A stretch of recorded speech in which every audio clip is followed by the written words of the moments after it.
breaks down crying. Just a spectacular night for baseball in the Burgh. Cardinals, Pirates, first of 4 with the Redbirds. The Reds come in starting Friday night. And it's Jake Mangum starting moments ago. We found out he'd be starting in center field as O'Neill Cruz is scratched from the starting lineup. He was to lead off, so a bit of a late switch, and we'll of course pass along the lineup. But Mangum is going to take a back seat in terms of the spotlight to that guy. Mars High School product out of WVU, J.J. Weatherholt, and one of the not only the top prospects coming into this season, but one of the favorites for Rookie of the Year. Well, he's certainly doing a fine job. You look at his home runs, he's got 5 of those to go with 13 RBIs. They have him in that leadoff spot. That always tells you something about what they think of your offense when you can get up there at the top of the lineup and get as many at-bats as anybody. And the power that he's already shown, you have to be a little careful of him here with the short porch in PNC Park. And of course, this is not his first time playing at PNC Park either, being a local kid. Yeah, backyard brawl played here against Pitt, WVU. And of course, he came here as a fan, and all his home runs, first 5 anyway in the big leagues, have been hit at St. Louis's Busch Stadium. Boy, he'd love to do some big things here in his hometown. And he was drafted in the first round in 2024, the 7th pick overall. 2 picks later, the Pirates selected this guy, Connor Griffin, a high schooler out of Mississippi. He's really starting to get everything going. He's, I think, acclimating very well to the major leagues. He's starting to feel comfortable, and at the same time, the bat is starting to look very comfortable up there. Got his first home run on this last road trip, first 3-hit game. So he's getting better and better, and it's going to be really a lot of fun watching these 2 young guys. Mason Montgomery won't be out there long, hoping for a 1-2-3 first inning, and then the bullpen will take over, trying to set the tone here at home against the Redbirds. Pirates baseball on SNP is presented by Highmark, the official health plan of the Pirates. Because life, Highmark Blue Cross Blue Shield. By Cohen Markets, learn how to save 20 cents off per gallon every time you visit. By your Western PA Chevy dealers, Chevrolet, the best-selling brand in Pittsburgh. And by Levin Furniture and Mattress, Pittsburgh's #1 furniture and mattress store. Clemente statue outside PNC Park. The Bucks begin a 7-game homestand, 4 with these Redbirds, and then 3 with the Cincinnati Reds, who are currently atop the National League Central Division. We showed you the standings, limited action in Major League Baseball tonight. And Mason Montgomery, second time the Pirates have used him as this opener, try and get through the first inning, and in particular against a couple of left-handed batters, and focusing in on the guy we've been focusing in on, J.J. Weatherholt, right off the start of this ball game.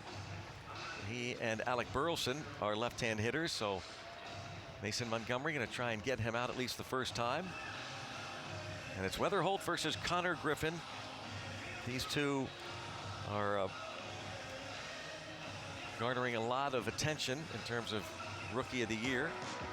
Here's the lineup for the Cardinals. Weatherholt will be followed by Ivan Herrera and Alec Burleson. Jordan Walker hits cleanup. Nolan Gorman and Mason Wynn will follow. Nathan Church, last 9 games, hitting over 400. Thomas Jaycee and Pedro Pages for the Redbirds, who've dropped 4 in a row. They are 14 and 13 on the year. So they really scattered their lefties, left, right, left, right, left, right, so they don't bunch them all up for Montgomery. Mason Montgomery's numbers brought to you by Car Shield. He last pitched on Saturday, faced 4 batters in Milwaukee. That 6-3 win. He pitched the 7th inning against the Brewers. J.J. Weatherholt has a modest 3-game hitting streak going. He's a .265 hitter this year. His first few weeks in the big leagues, he's hit 2 of his 5 homers off southpaws. A lot of family and friends on hand, including his parents, Mike and Holly Weatherholt, from Mars. He was not drafted out of high school, recruited heavily by WVU, and led the nation in hitting as a sophomore. Hit .449 for the Mountaineers. 98, ball one.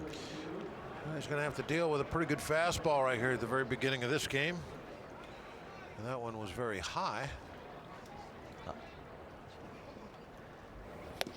And there's a big fastball, 1-1 on J.J. Weatherholt.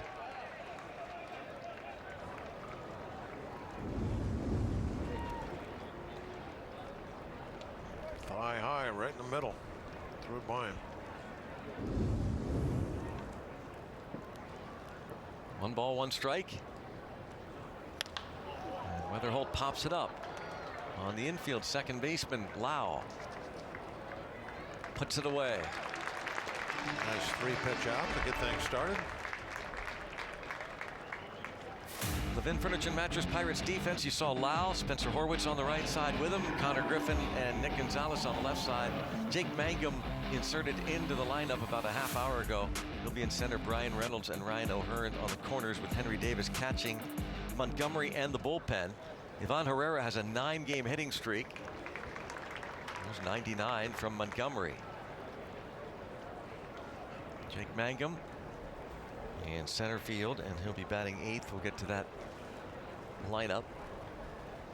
But, of course, he covers a lot of ground.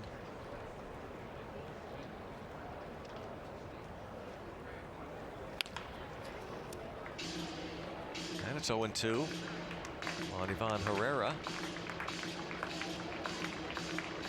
And he's batting just .214 this year against lefties.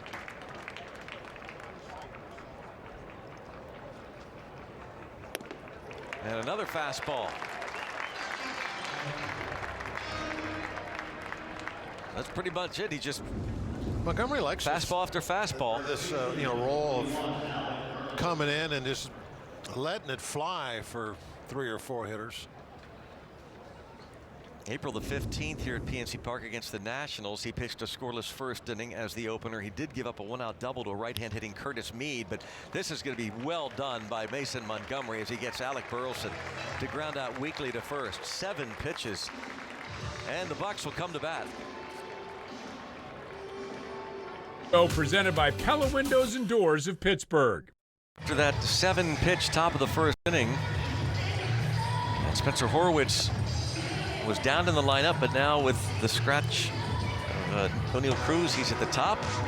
He'll be followed by Brandon Lau and Brian Reynolds. Ryan O'Hearn is the cleanup hitter. Marcel Ozuna. Good career numbers for the former Cardinal, and good numbers in limited action against the starting pitcher tonight. Nick Gonzalez, Connor Griffin, Jake Mangum, and Henry Davis face Dustin May, the former Dodger.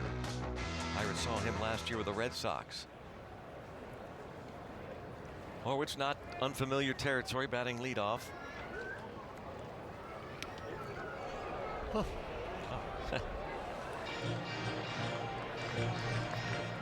Dustin May's numbers here in April. He got 5 starts. ERA is a little on the high side. Opposition batting .337. You can see he's given up 3 home runs, same as his number on his back. And most of the damage done the first 2 starts for Dustin May. He's been much better his last 3 outings. There's that 3 again. 1 ball, 1 strike.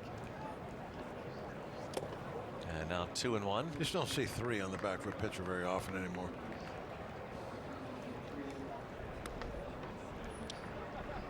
O'Neill Cruz scratched. Well, no. 2 balls, 1 strike.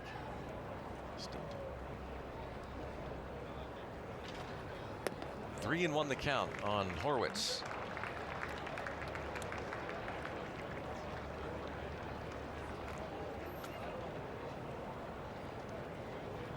Dustin May signed a 1-year, $12.5 million free agent contract to pitch for the Cardinals. And on the 3-1 pitch, Horwitz bounces it to second. Routine play there at second for Weatherholt. Mason Wynn, Gold Glover last year at shortstop. Nolan Gorman, Alec Burleson on the corners. Thomas Sajaci, Nathan Church, Jordan Walker. Good outfield. Pedro Paez behind the plate, especially the arms of Church and Walker. Lau now. Brandon Lau.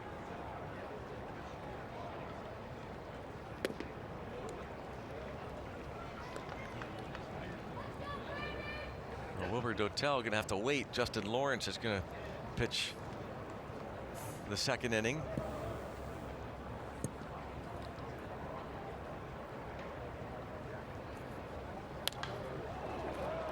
Oh, 0-2 on Lau. Mason Montgomery, a 7-pitch first inning. That's the give and take of this opener thing. So he does a great job retiring those 3, and you put a 0 up. And teams, and this has been going on now for several years, teams that do this, Tampa Bay started this trend. You now sacrifice Montgomery for later in the ball game. He's obviously not going to pitch in high-level situations, but they put up a 0 in the first. So now the Pirates would like to score first. I know there's good reasons, I guess, for this, but like a 7-pitch inning where he was this dominant. The lefties are scattered quite well in their lineup. Why not let him face another couple hitters? Yeah, not sure why just 7 pitches. He wouldn't be able to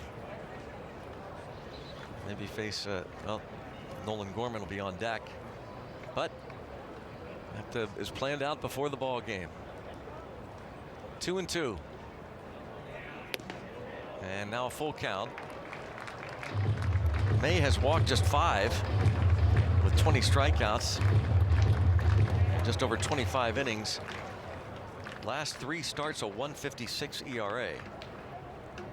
Allowed 13 runs in his first 7 1/3 innings in his first 2 starts.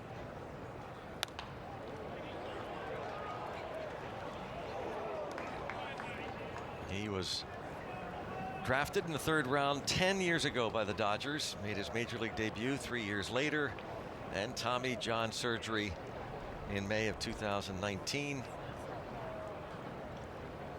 3-2 pitch, and he walked him. Pirates have a 1-out base runner.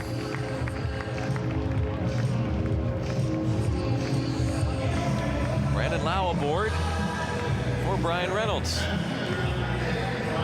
See if the Pirates can't get on the board in the very first inning. Be a nice tone setter. Pirates are 14-5 this year when they score first.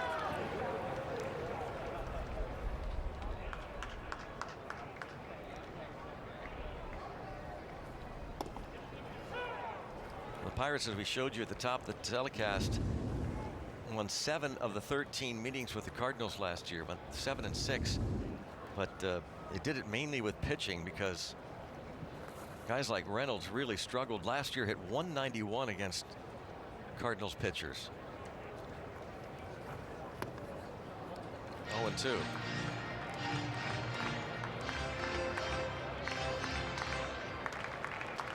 In fact, going back to last year, the 3-game series, the Cardinals faced the Pirates. They did not score.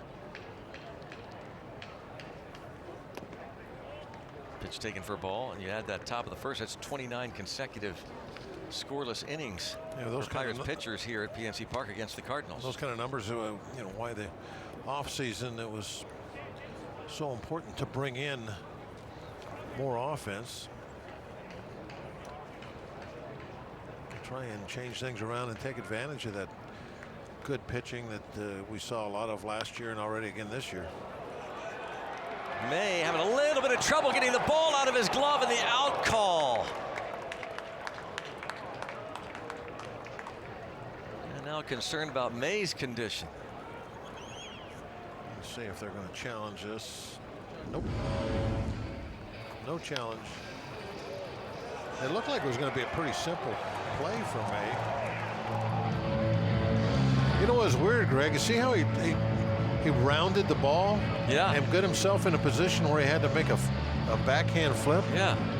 Being a right-hander, Why not just field that ball in front of you?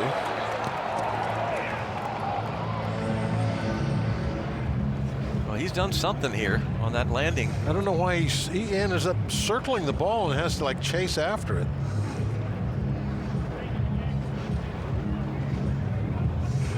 He's not even up on the mound right now. They're talking to him, and now he's just going to get up and maybe throw a warm-up or two. We'll see.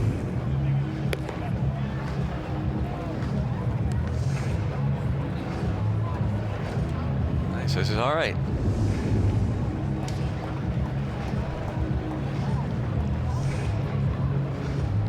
I didn't know an ankle could bend like that and still be okay.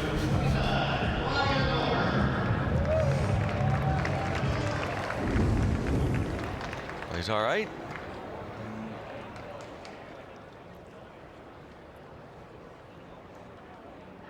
And now O'Hearn with a chance to give the Pirates the lead. Ryan O'Hearn takes ball one. And Greg, would you agree with me that we've seen some pitchers have problems this year in between the first base line and the mound? His balls seem to get messed up over there by both does teams. Seem that way. Yeah. And ripped to right field, and the Pirates will take the lead. Ryan O'Hearn delivers. 1-0 in the first. O'Hearn came in 5th in the league in hitting, and he drives home Lau. That's his 17th RBI of the year. Now, almost hit it too hard. If that was right at Walker, then I think that might have had a shot at the plate, but he had to move to his left.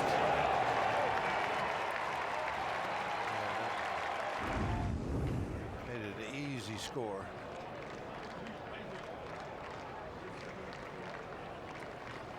Marcell Ozuna. I was going to say, the balls that hit over on that side, especially in that instance right there, they don't seem to slow down very fast.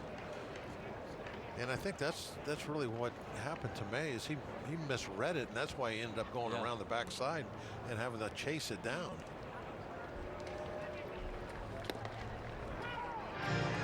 Strike called 0-2. And then Furniture and Mattress strike zone, and he did not challenge. No balls, 2 strikes on him. Nick Gonzalez on deck.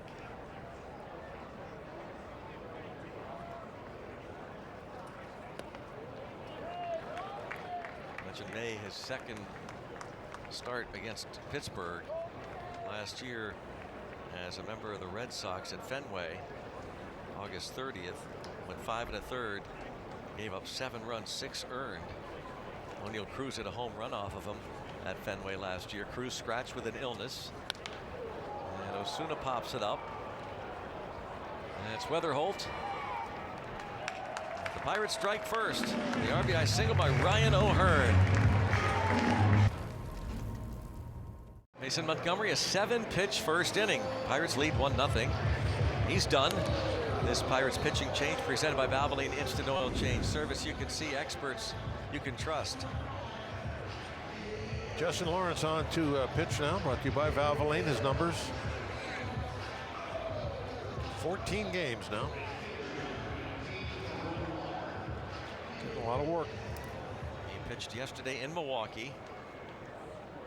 1-2-3 8th inning. The Pirates were blanked by the Brewers 5-0, but took 2 of 3 from the Brewers in their home ballpark. Jordan Walker now.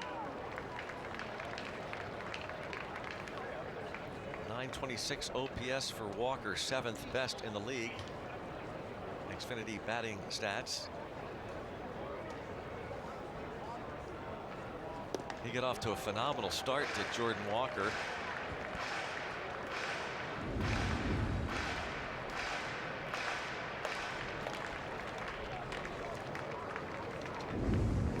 In the whole 0-2.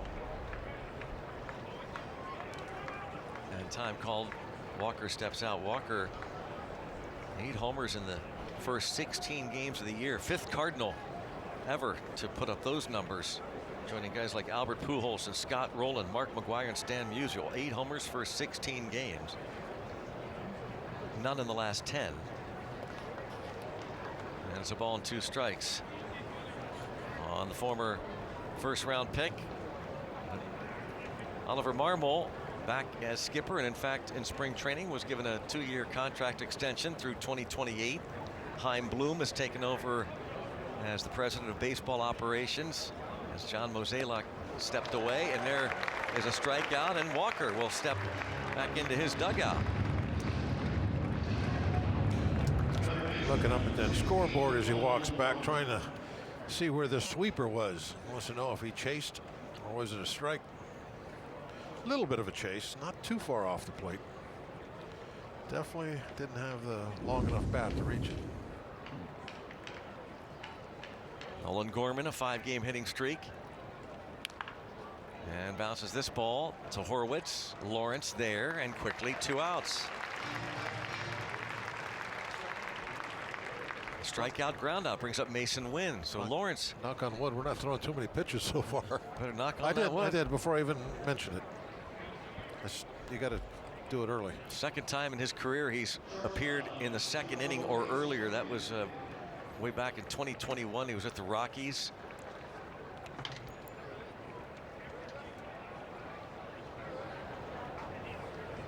Mason Wynn hitting .400 his last 7 games. Whoa, there have been a couple of those back-to-the-back stop. It's like there's a deflector shield or something. Yeah, what's happening? And there is Wilbur Dotel getting ready.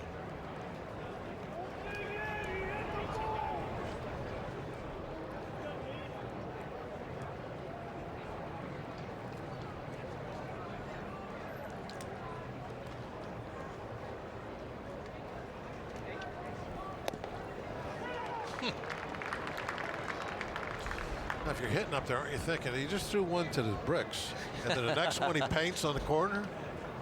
How does that work?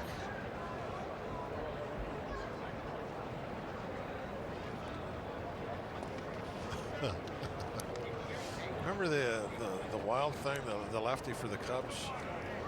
Mitch Mitch Williams. Mitch is good. Mitch Williams? Yeah. Phillies and Cubs. Yeah, but I remember him coming up in the Cubs. This is where he was really, he was wild there. And a little soft serve, and out goes the second baseman, Brandon Lau, and 1, 2, 3 go the Cardinals. It's Miller time. MLB Plus is new for 2026. Stream MLB Network 24/7 in the U.S. and select out-of-market games every week, plus live radio broadcasts of every game. Game Day 3D, big inning. .com/MLB Plus to subscribe today. Here's Nick Gonzalez, a 7-game hitting streak. And takes the May fastball just inside. Connor Griffin is on deck. And then Jake Mangum. Justin Lawrence follows up the Montgomery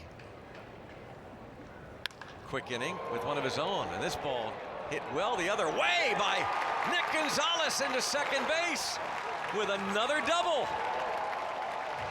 8-game hitting streak for Nicky G. Yeah, caught Walker by surprise, able to drive that ball to the fence. Right-handed. You know, another thing you like about this is he didn't watch it, didn't take anything for granted, like, oh, how far did I hit this? He was running hard right out of the box. Probably thinking about, well, Walker could get a lucky hop, and I might have to hustle to get the second. That's kind of what happened. Leadoff double. Here's Connor Griffin. And ball 1. Good baseball right there, running hard right out of the chute. Connor Griffin, who turned 20 years old on Friday in Milwaukee and celebrated his first at bat against the Brewers' Brandon Woodruff and hit his first major league home run. He had 3 hits on his birthday, and at least trying to move the runner if possible over to third. Connor Griffin followed that up with a 2-hit performance on Saturday against the Brewers. Nobody had anything going yesterday. 2 hits total for the Pirates. It's one of the things that Don Kelly mentioned, what he's been pleased about, this team just able to kind of move on from a game like yesterday. They were 2 hit. Struck out 18 times, Pirates batters. Bad stuff doesn't linger with these guys. No. 2-1. And count even. Like Griffin thought about maybe a challenge there. Very close. He calls his timeout. 2-2.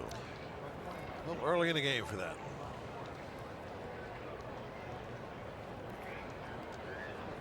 Dustin May with a 2-2 pitch to Connor Griffin. Nobody out. Runner at second. And going to hold it there for extra few seconds and just gets a piece of it. Let's go down to Hannah. Brownie, you mentioned Connor Griffin's birthday.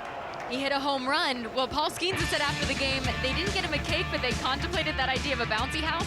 That is exactly what Connor Griffin walked into this morning in the clubhouse. A bouncy house, and of course the guys took it one step further. They also added an Elmo table and chairs with party favors and a bubble machine as well to celebrate their young rookie. And I asked KG about it. He said he was pumped. He had bouncy house fun, a fun table to play with. It brought joy to the locker room, though, more than anything. So something that DK had laughed about and was proud of his team for the camaraderie. And of course, he did get a cake on top of that. Evan Sis getting some love too, but Tony, Chef Tony and staff, amazing job. The cone candles, and of course the carving that said 20, big whoop. Just like Paul Skeens said, big whoop for this guy, but so much fun to see this team go all in with the fun this year.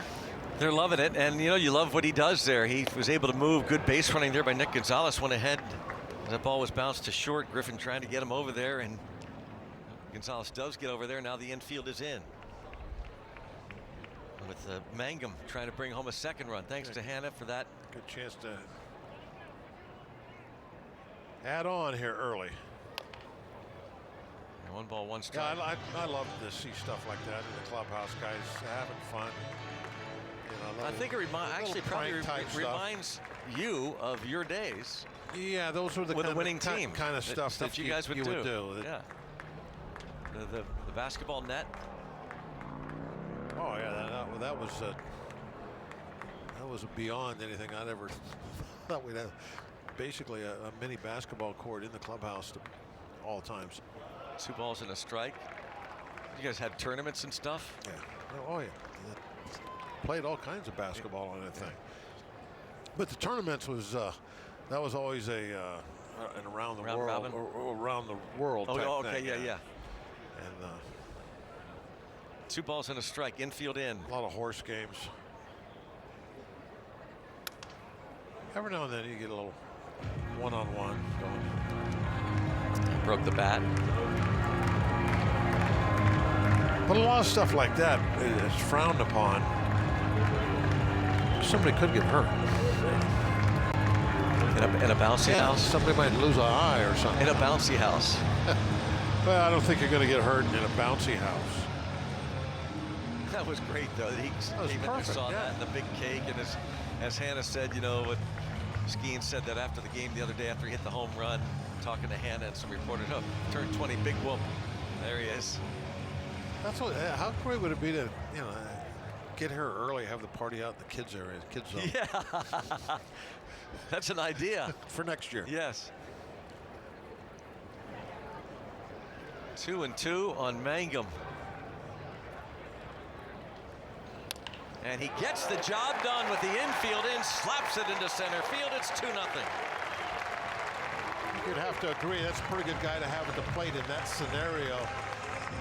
He's going to get wood to that baseball somehow. Doesn't strike out very much at all. He's a pretty good bad ball hitter. Even something off the plate, he's going to get a piece of it. And that's what you're looking for there. Yeah, he doesn't hit it all that hard, but it's a drawn in infield. And unless you hit it right at somebody, you're going to have a hit. Mangum, of course, was not in the lineup until about a half hour before game time. Cruz scratched with an illness. Mangum takes advantage. Got good speed. He might get himself scoring position here real quick. A little bluff start on that last pitch. May Has been on the mound for 5 attempted steals this year. 3 of the 5 have been caught with May on the hill.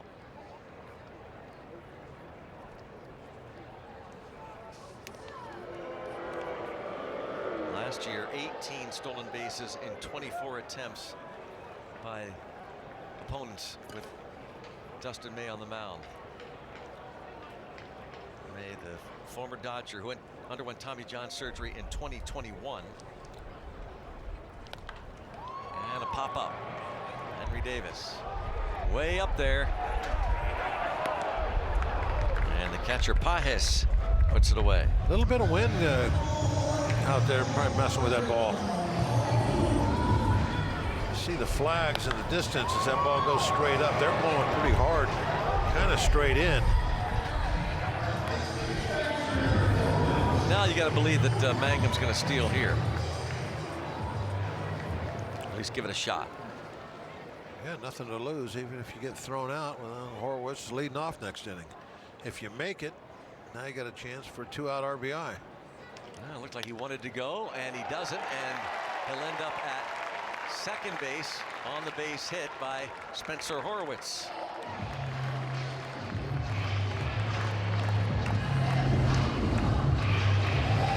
Spencer taking a pitch that's on the outside corner, maybe even off the plate a little bit, going the other way. Now, last time up, he had a pitch pretty much in the same spot. He tried to pull it. He was ahead in the count, 3-1. Maybe off the plate a smidgen, and he rolled over on it, hit that ground ball. This time, line drive the other direction. Brandon Lau walked and scored in the first. Pitch number 40 already coming up for Dustin May. Pirates have used 2 pitchers, Montgomery and Lawrence, and Wilbur Dotel, the rookie, going to be coming on, it appears, in the third. 16 total pitches in the first 2 innings to dispatch the Cardinals. 1, 2, 3, and May's got 40. 1 strike. Yeah, big difference there. I mean, that doesn't, it's the score that really matters, but kind of underlying stat, that pitch count, especially nowadays, that matters too. And a fly ball to right. Walker makes the catch. Pirates pick up another and lead 2-0. Pittsburgh. 2-0 Pirates lead at Jake Mangum's RBI single, increasing the lead on the UPMC scoreboard. Pirates baseball is presented by UPMC, the official healthcare provider of sports coverage on SNP. Dotel's numbers brought to you by Valvoline. Only a little over a couple of innings, 2 innings. You would think he'll try to at least double that tonight. Here's Nathan Church.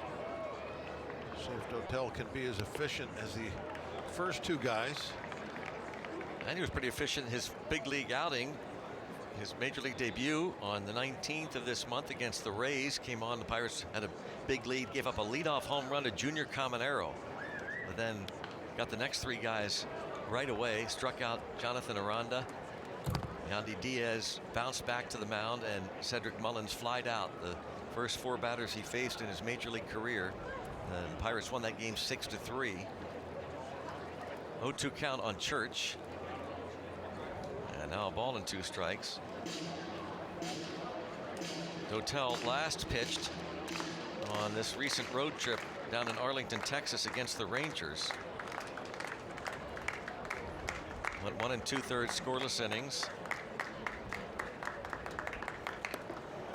And he's got that big arm. That's why the Pirates have him. And he is considered one of the top prospects in the organization. And time for our Penn West University stat of the day. Teams with the most innings pitched by pitchers 23 years of age or younger. The Pirates the most in baseball. And Dotel won't turn 24 until September 25th. But there you see it. See it shortly.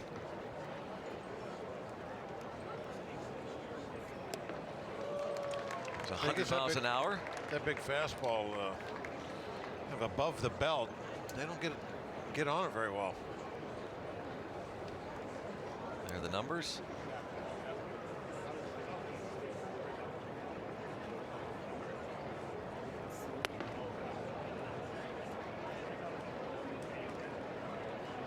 100-mile-an-hour fastball from Wilbur Dotel. Trivia question for you, Bob. Yeah. Who was the starting pitcher the very first spring training game of 2026 when the Pirates played the Orioles in Sarasota? The starting pitcher. This year? This year. Dotel. Yep. How did you know that? I don't know. I wasn't even there. You did come down to spring training at one point, I think. Yeah, A few games. I Yeah. said hi to you at one point. I remember that. 1 ball, 2 strikes on Sajasi, who's batting 180. I didn't linger for long. No, he didn't stick around. In and out. But yeah, the Pirates started Wilbur Dotel, the first spring training game of 2026 in February.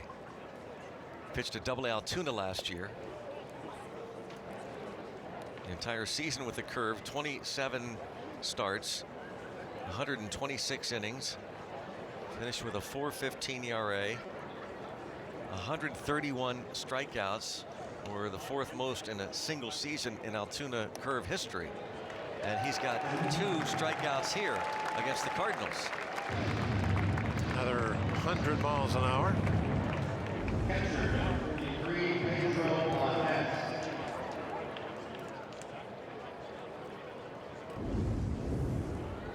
2 up, 2 down, 2 strikeouts for the rookie Wilbur Dotel, his 3rd major league outing. 100. Don't challenge him. Pedro Pajes takes, and yeah, that would have been a strike. Yeah, barely. but it's not Too close. Not in the 3rd inning. Nope. 2 outs, nobody on.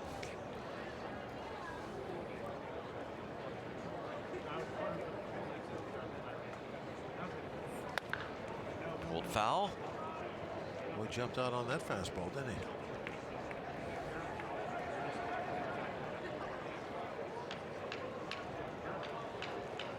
Pedro Pajes, 17 games, 250 average.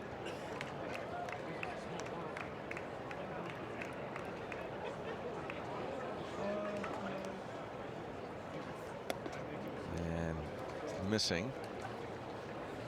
Well, the Cardinals saw what the ABS challenge system can do against them. Rob Refsnyder thought his at-bat was over yesterday, but he challenged a 2-strike pitch. The count went to 3-2, and then he hit a home run to win it in St. Louis, 2-2. Go-ahead pinch hit solo homer in the 9th inning. That's why you want to After save the those challenge. challenges for later in the game. Instead of striking out. Crucial at bats. Yeah. And the Mariners swept the Cardinals. 2-2 the count. 101. 3 balls, 2 strikes. And yeah, good look Calm there down. at Settle down. Bill Murphy, the Don't overthrow. pitching coach. Extend. Reach out. Hand that ball to Henry. Settled down. Ground ball. Pretty Perfect. efficient. 1, 2, 3, 4. Dotel. On the next Steel City Chronicles, we feature our colleague, one of the best defenders to ever play first base for the Pittsburgh Pirates. He was also a fixture in the middle of the lineup, whose clutch hitting helped power the Bucs offense for most of the 1990s. Steel City Chronicles. Kevin Young debuts tomorrow at 5 p.m. before our Pirates coverage. The great Kevin Young.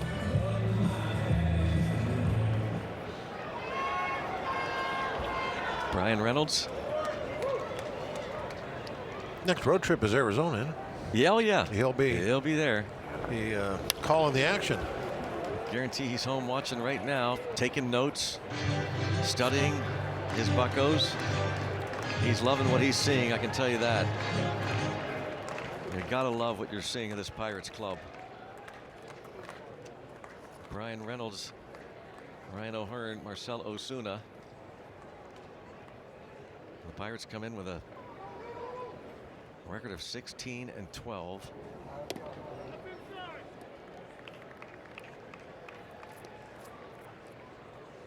6-3 against the National League Central. Pirates haven't finished with a better record, but what, 3 times since the Central Division was formed?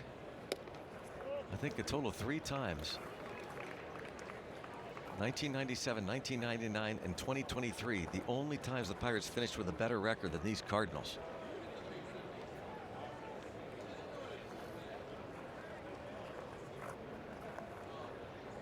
Two and one. In the air to left. So JC with some room. Yeah, Cardinals are, I mean, you go back through history, awfully tough competition forever. You look at all the World Series victories when you're at Busch Stadium and you look at the top of their scoreboard. I've always kind of thought they're like the Yankees of the National League. Yeah, they're in a rebuild now. Everybody has to do it. They are in their rebuild mode with a lot of youngsters. New GM, or not new GM, new president of, I guess, baseball operations. Yeah. Is that the proper title? Mm-hmm. So they're trying to put things back together. Seems like they're off to a good start. O'Hearn drove in the first run in the first inning.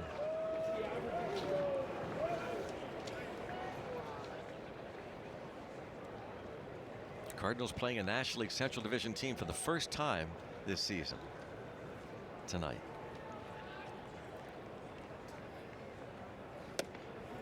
Two balls and a strike.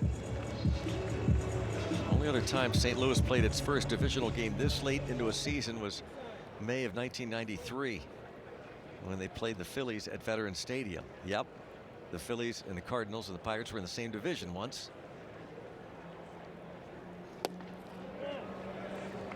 And ball 3.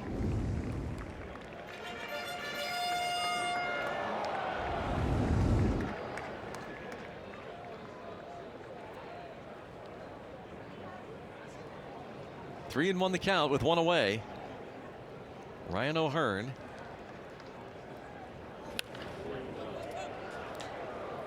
And that's going to get out of play. 3 and 2. And the divisions really didn't make much sense there for a while. The Cardinals being on the western side of the Mississippi. We're in the Eastern Division. And Atlanta, not really that long of a drive away from the Atlantic Ocean. A couple hours maybe. They're in the Western Division. But when it went to 3 divisions, everything started making a little more sense. Ball 4. And Ryan O'Hearn reaches again. Came in 12th in the league with an .893 OPS. That'll go up again after the walk. And now here's a message from Echo. It's time to go yard. Echo, power on and on. Marcell Ozuna popped up in the first inning. He was 5 for 11 with a home run against the Cardinals last year as a member of the Atlanta Braves, and a bouncing ball to short, and that's a routine double play. It's one thing about Ozuna, does not run well and hits the ball on the ground. Oftentimes it's turned into a twin killing.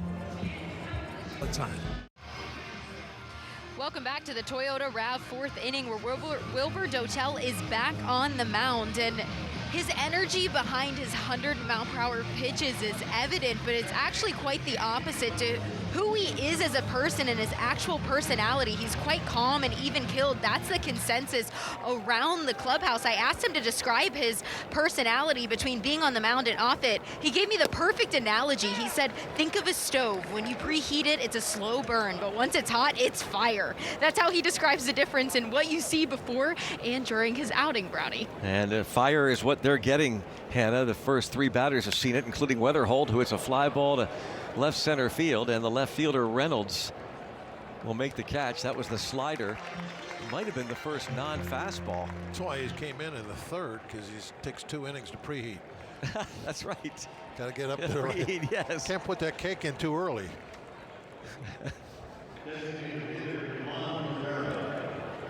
Here's Herrera. He's actually thrown a couple of cutters and a changeup before getting Weatherholt on that slider. Ivan Herrera Struck out in the first.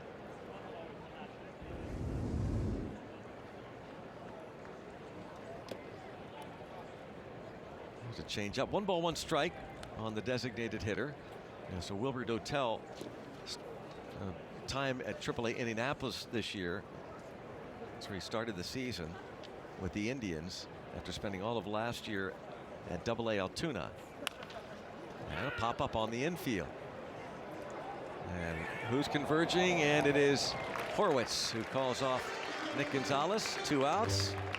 Now this weekend, after this 4-game series against the Cardinals, which by the way will conclude this Thursday afternoon, Paul Skeens scheduled to pitch on Thursday. The Reds in town in the middle game of that series. First 20,000 fans get a Pirates band tee presented by your local Pittsburgh Hyundai dealers. Go to pirates.com/tickets. The Pirates and the Reds weekend series with that free t-shirt giveaway at 4:05 on Saturday. And you can bring your cones. The strike is called on Alec Burleson. I like the cones. Did you see the little cones on the birthday cake? That was great. Yeah. It looked like those little what are the Halloween candies? What are those things? The candy corns? Candy corns, yeah. 0-1 on Burleson, and bouncing ball to first. 4 shutout innings. That was 7 pitches. Windows and Doors of Pittsburgh. Once upon a time in the beautiful city of Pittsburgh, a young J.J. Weatherholt who attended Mars had a dream to become a Major League Baseball player. And shout out to Mrs. Inglesby at Mars, who tweeted this out with Mars Area School District. That's a young JJ saying he wanted to be a Major League Baseball player when he grew up. And now talk about a prediction of his own future, playing here at PNC Park for the first time as a professional. He has played here for the West Virginia Mountaineers before while he was in college, but he said it's kind of a goofy experience, but it's an honor to be here, play against the team you grew up cheering for, and will always hold a special place in his heart. This is something he is super excited for. Brownie, leave it to the elementary school teachers for bringing things full circle. How special that she held on to that photo all these years. Yeah, that's great, and it was neat to hear him talk about hoping that some of those teachers might be on hand. And we know, as Hannah mentioned, so many family and friends here to see J.J. Weatherholt back in the Berg. What a story. A lot of WVU jerseys and caps. 1 ball, 2 strikes on Nick Gonzalez. And after doubling to right field to start the second, he is caught looking to begin the 4th. First K. Yep. A lot of Weatherholt jerseys. Mars High School, West Virginia, and then first-round draft pick.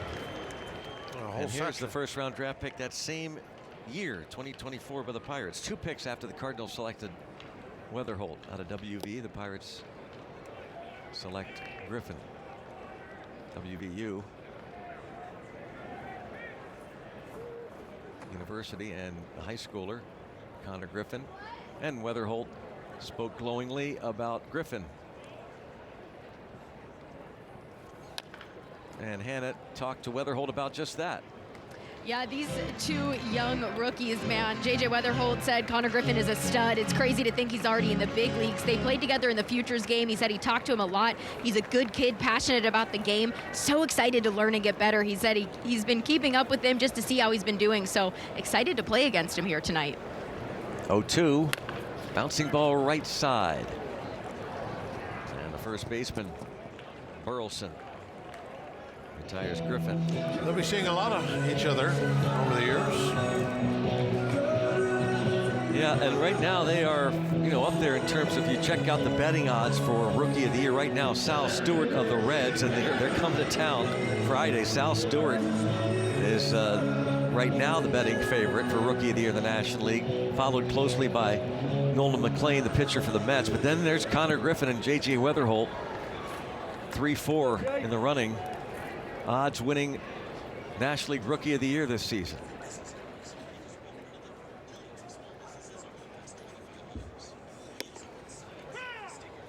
And it's It's great to see that the 3 of the 4 top Rookie of the Year candidates are playing in the National League Central Division. Strike called.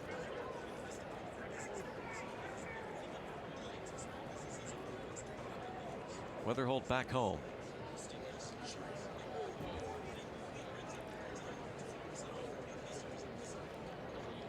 And that's in on him.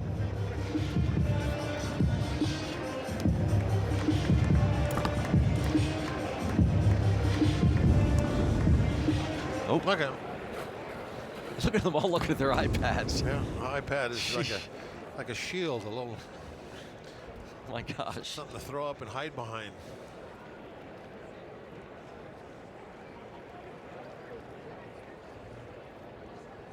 They need to armor those things, like the old water fountains.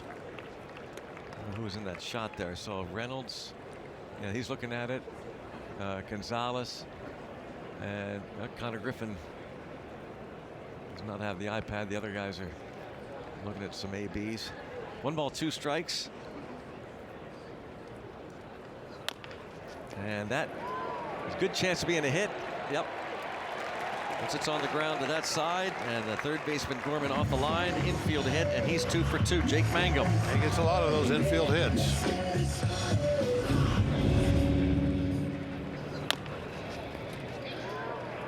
Yeah, not only was he playing back a little bit, but I think the big thing there was he was playing so far off the line that he had to come in and move quite a bit laterally. No chance of throwing just about anybody out on that. And he took off, and he got a great jump. Stolen base for Jake Mangum. Yeah, strong throw, pretty much right on the money. Still couldn't get him. He's 4 for 4 in the stolen base department. He did not wait around on that one. The Bucks steal a base. Now you steal a deal. Scan on screen for $25 off at Valvoline Instant Oil Change. 4 for 4, Mangum. If Davis can deliver a hit here with 2 outs, bring him home.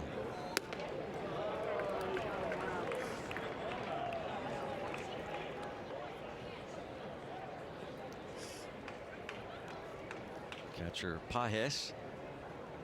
Pirates catcher Davis facing Dustin May.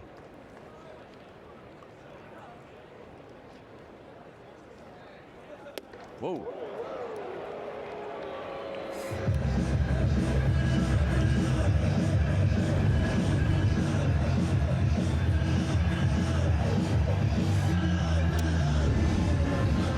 One of the things that's happened in this game by both clubs is pitchers have shown really good control. Every now and one will just go crazy and Spray one, yeah. Go to the screen, bounce way in the dirt. That one way inside. But for the most part, everybody's throwing the ball where they want to.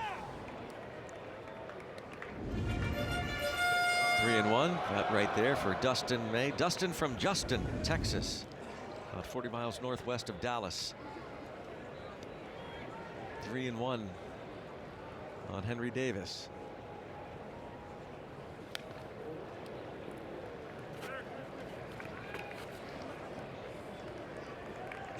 Three and 2.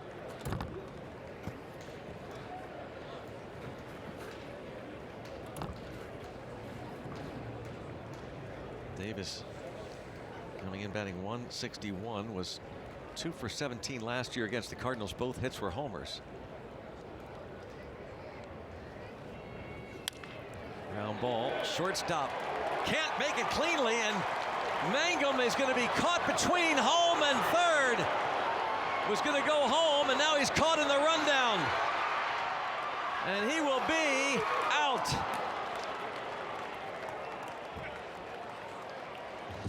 Well, you see that a lot. You want to be aggressive with your turn, but if that ball doesn't leave the infield, they're going to throw it right behind you, and that's what happened. Burleson eventually applies the tag. May fired up, was being aggressive, rounded third. Here's the play. If the ball isn't thrown to first, or doesn't go to the outfield, if you take a big turn, they're almost always going to throw behind you as you come around. We saw that with Cruz the other day, remember? Yep. 1 pitch, 1 out. Jordan Walker is retired.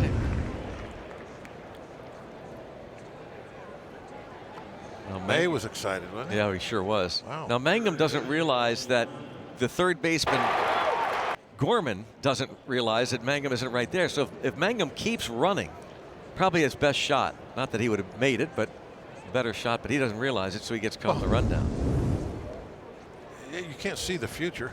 Yeah. You don't know that the eyes behind your head. That the third baseman is, after he gets the throw,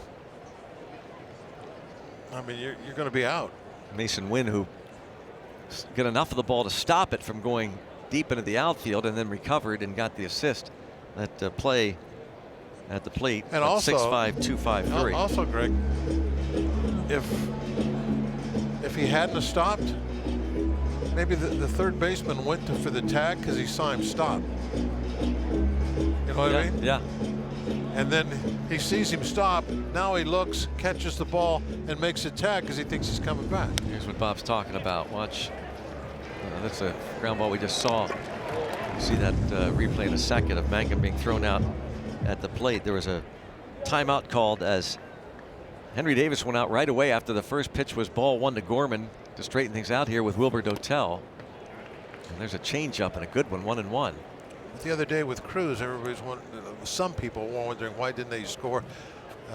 Remember Beasley just pointed to the bag to say stop here. Well, that's why.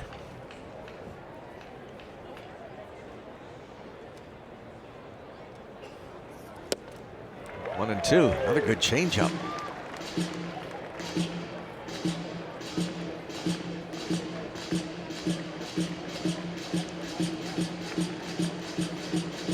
We'll show you that play again after this out. 1 ball, 2 strikes on Nolan Gorman.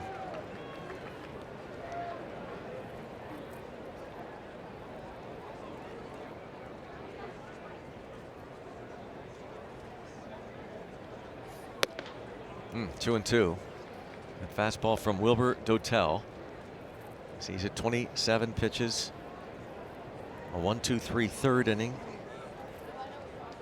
15 pitches. And a 7-pitch fourth inning.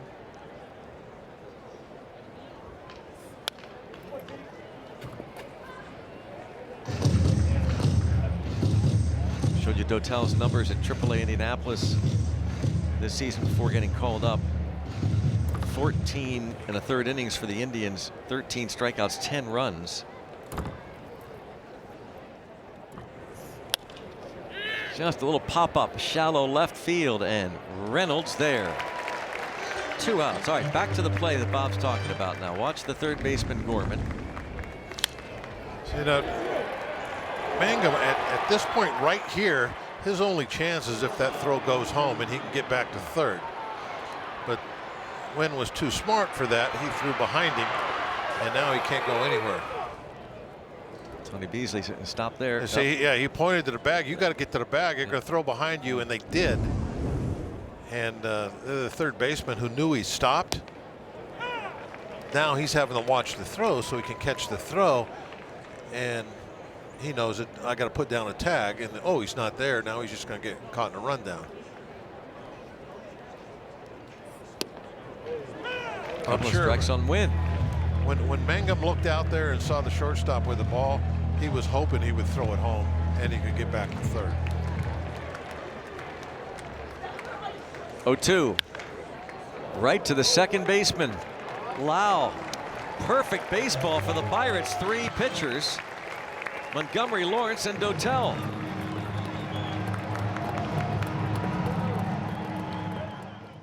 SNP is presented by UPMC, the official healthcare provider of sports coverage on SNP, and by Giant Eagle, your home team for groceries. Here at PNC Park, the Pirates leading 2-0. Spencer Horwitz, the leadoff man, against Dustin May. Ollie Marmol could use some innings, certainly. He had to use at least 3 relievers back-to-back over the weekend against the Mariners. JoJo Romero, Ryan Stanek, Matt Svanson.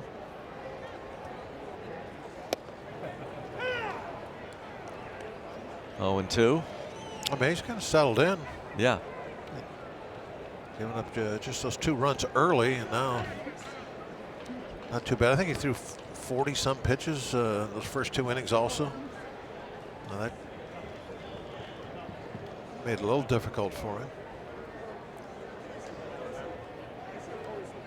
Well, they're having a hard time getting together on a pitch here.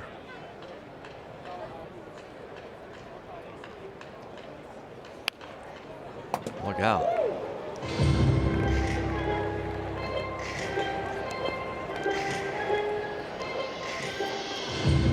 Yeah, that 22 pitch first inning, 19 in the second inning. That 5th inning saved him. He only threw 3.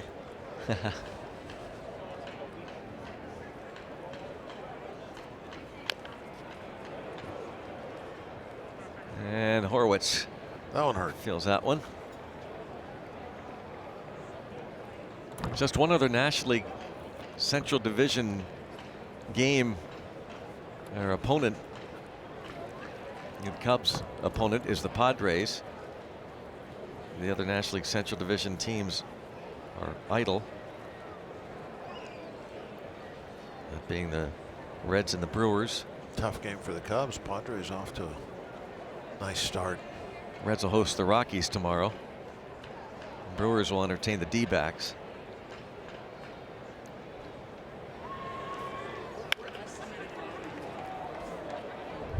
And Horwitz will ground out to second.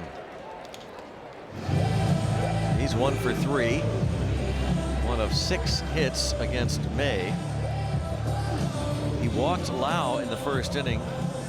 Lau went to second on a dribbler along the first baseline. And May made the play at first base and looked like he twisted his ankle, stayed in the game, and then gave up the run-scoring single to O'Hearn.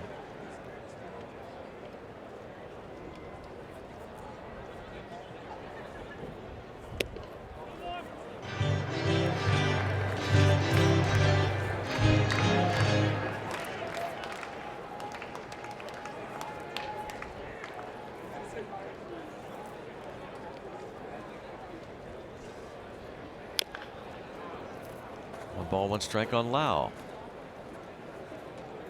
Pirates pitchers. He's got us hitting them off our feet. Horowitz took 1. Lau. He's got the down and in ball working. On a strike on Lau. 1 and 2. Pirates pitchers. Mason Montgomery, a 1-2-3, 7-pitch first inning. As the opener, Justin Lawrence, a 1-2-3 second inning. Took him just 9 pitches. And now 3 perfect innings for the rookie, Wilbur Dotel. And 32 pitches for him, 23 have been strikes. Pirates working on phenomenal scoreless shutout streak of these Cardinals here at PNC Park. We mentioned it earlier. Going back to last year. Cardinals had started tonight's game having not scored in their previous 28 consecutive innings here. So it's up to 33.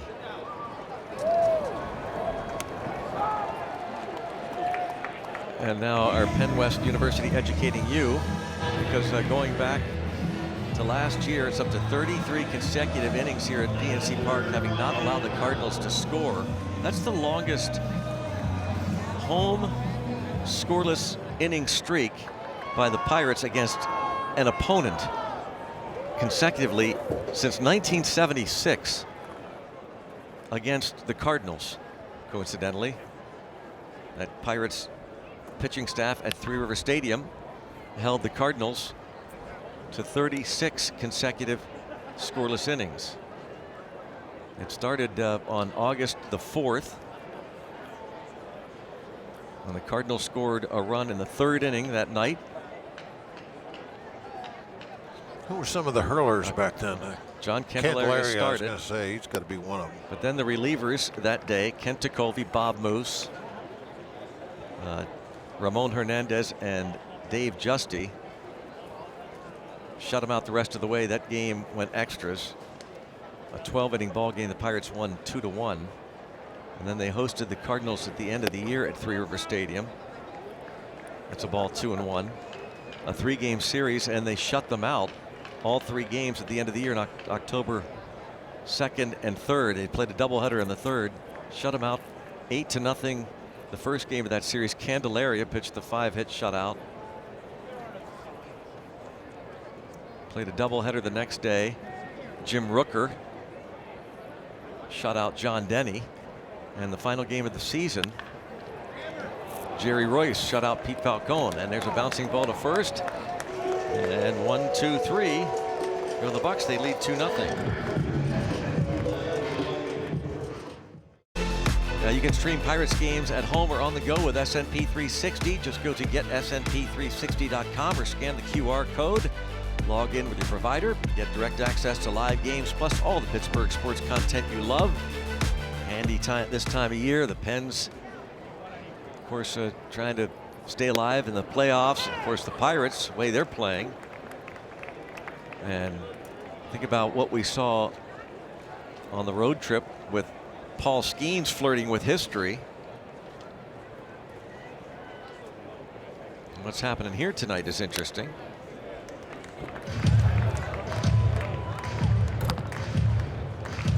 Paul Skeens on Friday night retired the first 20 Brewers before giving up a base hit to Jake Bowers. What point does this go out on the wires? Let's call Steve Blass and ask him. He's always interested in that. Yes.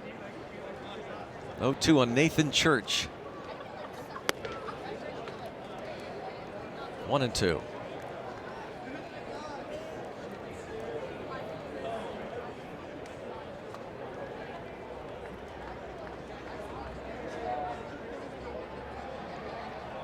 Wilbur Dotel, 4th inning of work.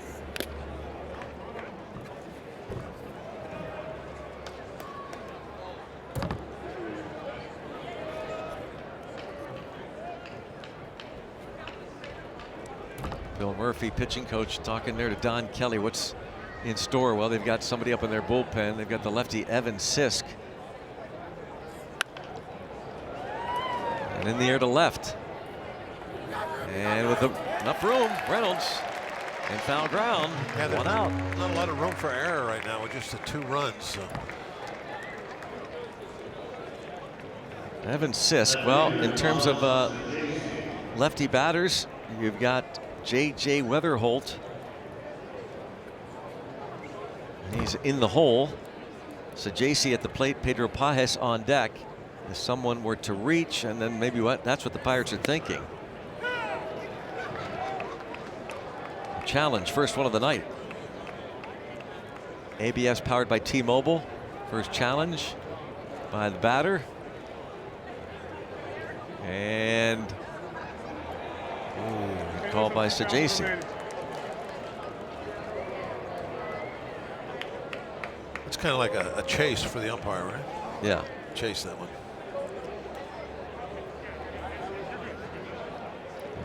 He gets to keep it. Cardinals have 2 remaining because it was a successful challenge. Call overturned from a strike to ball 1.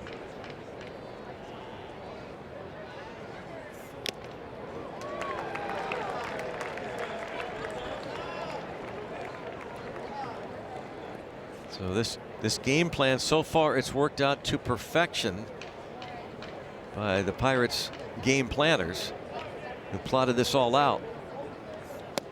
1-2. Yeah, what could be better? I mean, it is perfect to this point. It really looks good. The pitch counts have been excellent, so you can kind of make whatever moves you want to. You don't even have to consider that at this, like I said, at this point. It's all about making sure you get the right matchups now, and you got a 2-run lead. And you wonder if the game plan is hopeful that Dotel, the rookie here, gets through the next two batters. If somebody gets on, then they have the lefty Sisk face Weatherholt. And there's a strikeout. That's the third for Dotel. Got a high fastball that he really. That's the third for Dotel. Got a high fastball that he really, if he can get him to swing at it, so much non-contact up there. Still throwing hard. That one at 99. If he gets Pages, they probably would want to use the three high-level guys: Madsen, Soto, and Santana.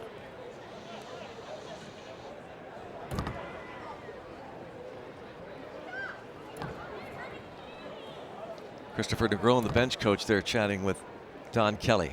1-0 count on Pages.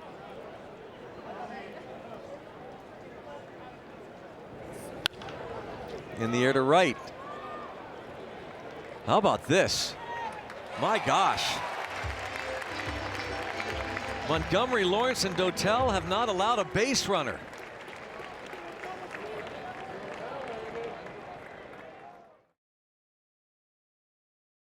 Automotive, driven to be better. Can't get a better shot of a city anywhere in the world than that. That's just spectacular. And how about this? Just a perfect looking night, perfect looking scoreboard. And Wilbur Dotel, he's not gotten hugs or handshakes, which is really interesting. By the way, that was a beautiful shot of the city. I agree. That's something else. All the colors.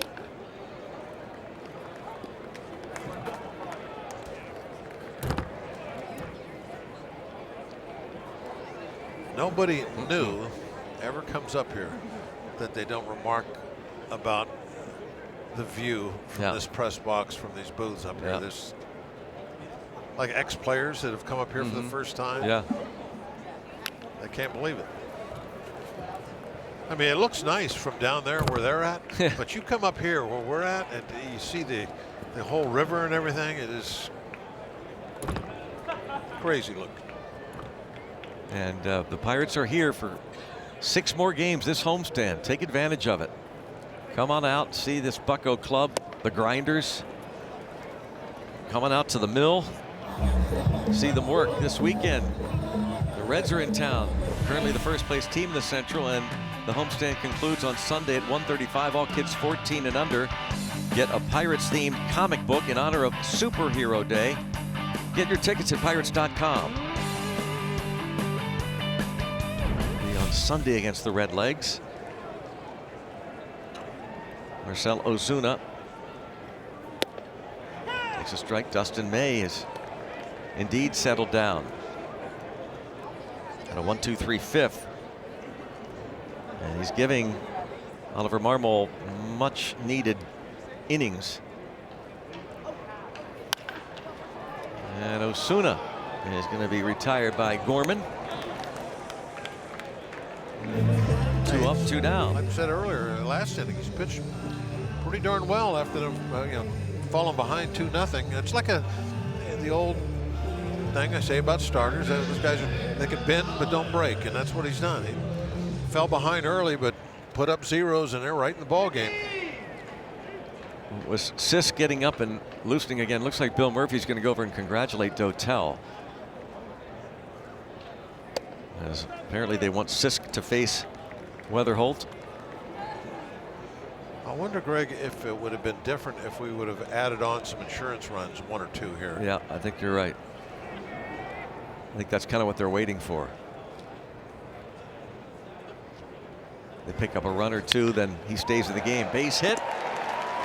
Gonzalez, see if they can't make that happen. Second hit for Gonzalez, both to right field. He doubled to start the second and scored the second run. Connor Griffin will come to the plate.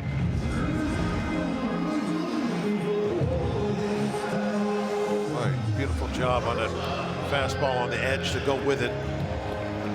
Hit it where it's pitched. And, using that phrase for probably 100 years or so. That's what he did.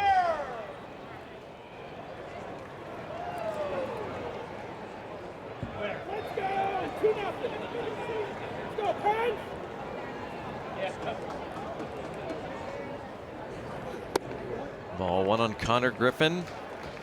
Has grounded to short, bounced to first. His ground ball to short did advance Nick Gonzalez in the second inning.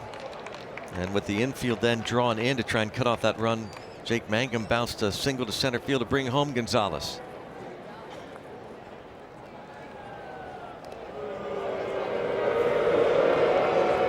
Wonder how much longer they'll stick with May. And Ryan Fernandez is getting ready.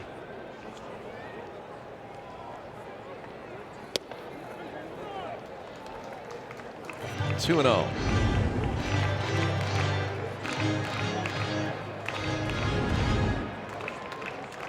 Interesting. I think that's exactly right, Bob. I think that's what Don Kelly and Bill Murphy are thinking. Add on, we can keep Dotel in the game. If not, it's still 2-0. Then we'll bring in the lefty Sisk. And there goes Gonzalez. And he is out. Looks like he got stuck. That left arm didn't slide. And he got tagged out. We'll see what happens here. Yep, there are the handshakes.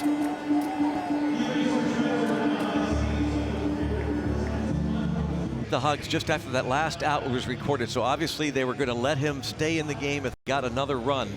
But not 2-0. They'll bring in a lefty. But what a job. Wilbur Dotel, well-deserved handshakes and hugs. StatCast powered by Google Cloud. How about his perfect night? His fastball was just cooking tonight. When he would get it up higher in the strike zone, 100, 101, we saw him throw several times.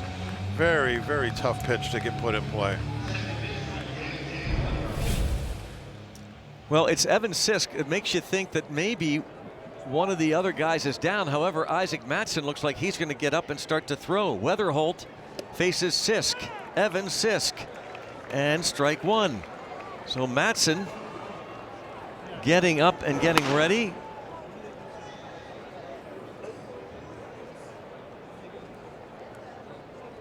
The wheels are turning here. 9 outs to get. Montgomery, Lawrence, and Dotel. Looking, maybe Greg Mattson for Walker if you were to get that far. Because then Walker would be hitting as the tying run. 1 and 2. Yeah, Burleson is in the hole. Ivan Herrera is a right-hand hitter, and then the lefty batting Burleson.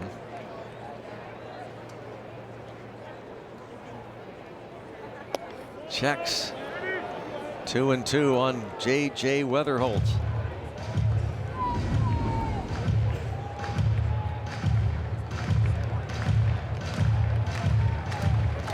Didn't go.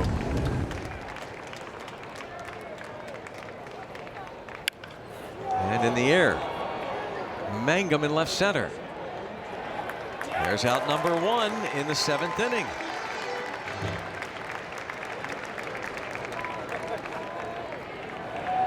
And this is something else. Sisk has to face at least 3 hitters, of course, minimum. So that's why Mattson is up to, if, as Bob suggested, if they get to that point, Walker comes to the plate here, then Mattson would likely face him. Yeah, somebody's on. So that would make him either the go-ahead or the tying run. Excuse me, son. That would, I think, would be the plan. Hopefully we won't find out. Take another nice quick inning. 1 ball, 1 strike to count on Ivan Herrera. It's really amazing considering what we just saw on Friday in Milwaukee. And now 2 balls and a strike. Jake Bauers with 2 outs in the 7th inning for the Brewers. Had a ground single to center field on a 3-2 pitch. And now 2 and 2 on Herrera.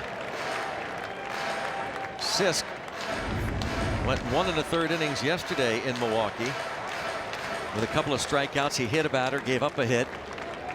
2 and 2 on Ivan Herrera.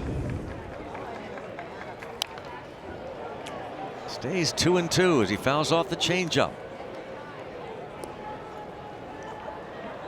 Bubba Chandler, Paul Skeens, Mitch Keller all watching.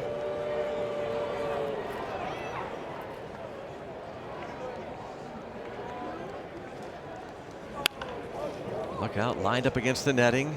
It's a lot of fun when you're a pitcher and you're watching a game like this. So well pitched. You start to feel the emotion about now too.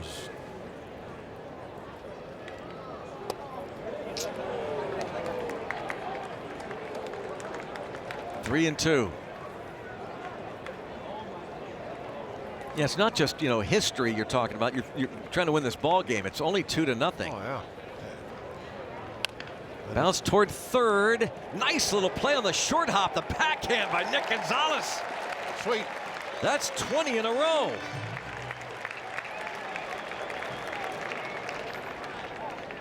Montgomery, Lawrence, Dotel, and now Evan Sisk. That's tough too to go to the backhand like that. I would think, you know, not being a third baseman, but if you don't come up with that, it's not like you're going to knock it down in front of you. That ball's going down the line. And now it's Burleson, who's grounded out twice to the first baseman Horwitz. Pirates bench. They are. Appreciates the play. 0-1 on Burleson.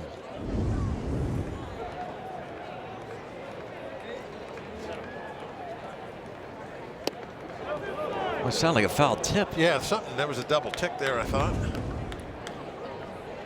1-1. Apparently not. Let's listen. 1-1 pitch. Little dribbler. Gonzalez going to be a tough play, and on to first, and no, infield hit. And the perfect game ends just like it did in Milwaukee on Friday with 2 outs in the 7th inning.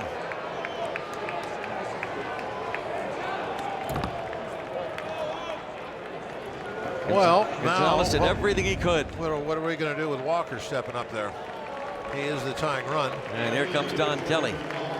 It is going to be Matson.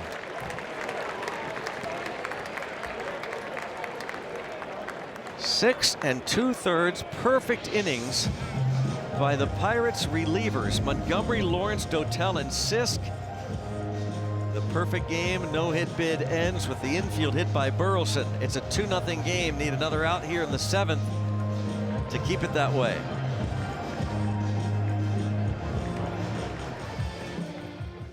Evan Sisk. It's a fly ball, a ground ball. Nice play by Gonzalez, and Gonzalez did everything he possibly could to get Burleson, but an infield hit to break up the perfect game bid. And now it's Isaac Matson. Matson's got very good numbers, brought to you by Valvoline. ERA way down there, the low ones. A lot of work. Game number 16 for Isaac. He pitched the first 2 games of the series in Milwaukee, and in fact he pitched the 9th inning against the Brewers and gave up a 2-out walk to Bryce Terang. So only 2 men reached in that game on Friday. That 6-0 shutout. Jake Bauers breaking up the Skeens perfect game bid. And a fly ball to right. And maybe with room, and no. A breeze blowing just enough, and O'Hearn runs out of room. Boy, it seemed like that one really moved a long way. Off the bat, it was. I felt like that was going to be 20 feet in fair territory. Really surprised it went that far foul. A little bit of breeze blowing in and a little bit toward that right field line. Not quite like it was when the sun was still up before it got dark. Well, one on Jordan Walker. Couple of strikes on him. And now Gordon Graceffo joins Ryan Fernandez. 0-2. And now Walker calls time.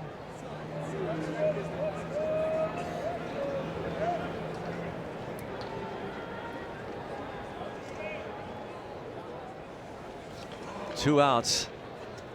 1 on, 2-0 game. 0-2 count on Jordan Walker. Oh. Thought they had him. A quick challenge by Davis. Davis seems. Catcher's challenging the ball call. Henry Davis was walking off. He's like, everybody's convinced it's a strike. All the Pirates defenders. ABS powered by T-Mobile, and it was. It's a strike. Pittsburgh has 2 challenges remaining. Isaac Mattson strikes out Walker after the challenge by Davis. It's still 2-0.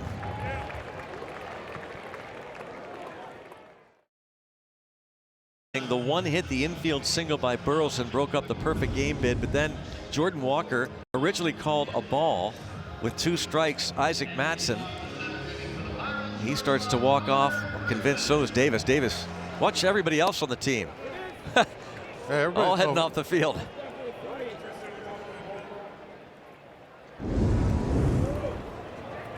You know, we don't really get to see everybody else a lot. Griffin grounds out to short against Ryan Fernandez.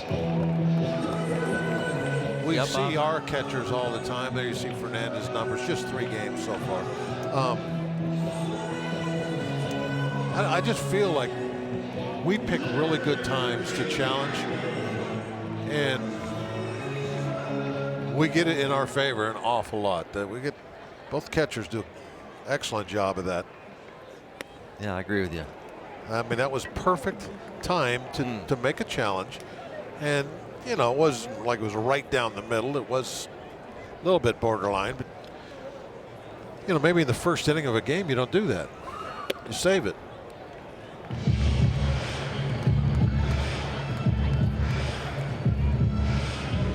Henry Davis on deck.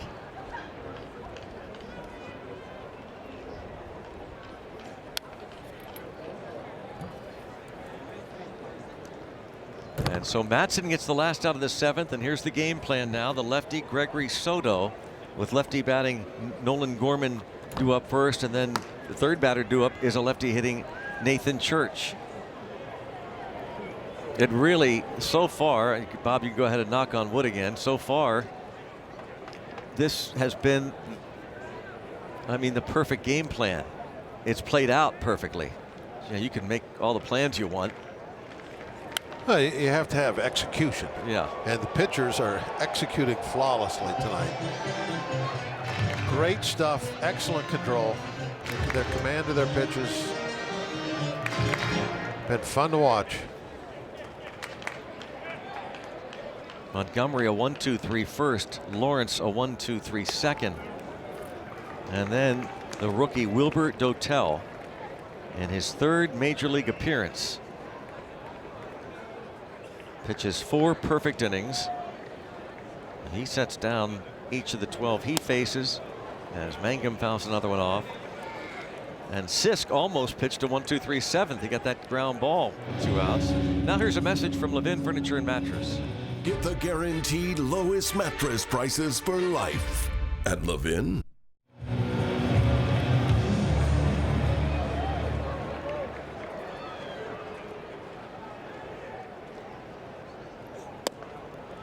We're going to have to check with Hannah because they've been very creative with the celebrations. Hannah talked about the bouncy house in the clubhouse. How are they going to celebrate this if they get the 6 outs from more outs from the bullpen? 0-2 the count. Well, you would imagine that they would do a little something. Be an interesting interview if everything stays the same to the end. As you know that there'll be something dumped on somebody. Need to get 6 more outs. Love to get some more runs. It's still a close ball game that can go either way. Everybody still for a moment.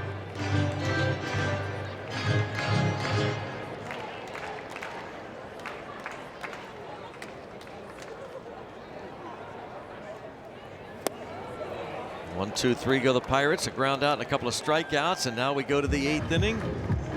See if Soto can put up a 0. Let's go to the 8th inning. On the UPMC scoreboard, Pirates baseball is presented by UPMC, the official healthcare provider of sports coverage on SNP. 2 of the relievers there, Evan Sisk and Isaac Matson, combined to put up a 0 in the 7th, and now it's Gregory Soto pitching the 8th. Jose Fermin will pinch hit. He's a right-hand hitter to bat for Nolan Gorman. Valvoline, I'll show you Soto's numbers. They're excellent. ERA is sub 2. 13 and 2/3, almost 14 innings in his 14 games. Big time strikeout numbers, 20. He is trying to get the ball to Dennis Santana. Slim 2-0 lead, and the pinch hitter Fermin takes a strike. Now, on Saturday in Milwaukee, Don Kelly used Santana for the 8th, Soto for the 9th.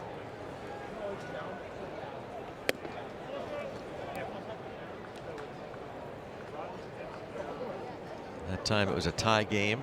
Pirates won that one in extras. 1 ball, 1 strike.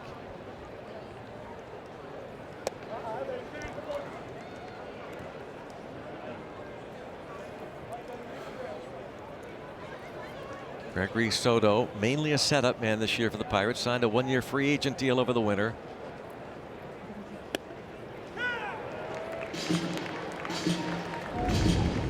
Strike is called and no challenge. Thank you. Yeah, hurry up, pitch. Well, I guess you don't have to hurry. No, too late. You got 2 seconds. Too late. Pop up. And Davis. Coming back. Nope, not nearly enough. The spin of that ball I was hoping would bring it back toward the field, but I think that little bit of a breeze blowing won that battle.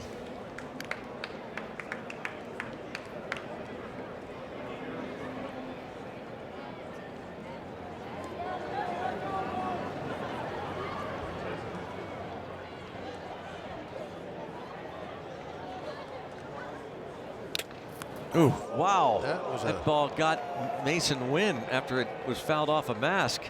It plunked Wynn, the on deck hitter. Boy, it hit Davis hard. Boom. Off the mask, and then it hits the on deck batter. Still 2-2. And it's 3-2. Fermin pinch hitting for Nolan Gorman. 273 hitter against lefties.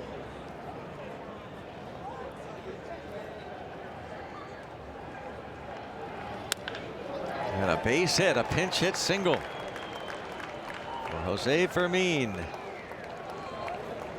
Second hit of the night for the Cardinals. I got that sinker downstairs. He was able to hit it pretty firmly. The thing about it was in the perfect spot. He just split both guys on the left side.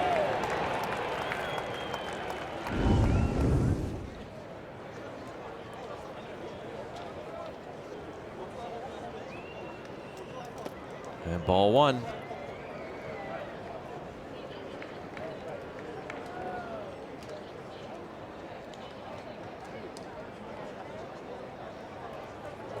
Mason Wynn.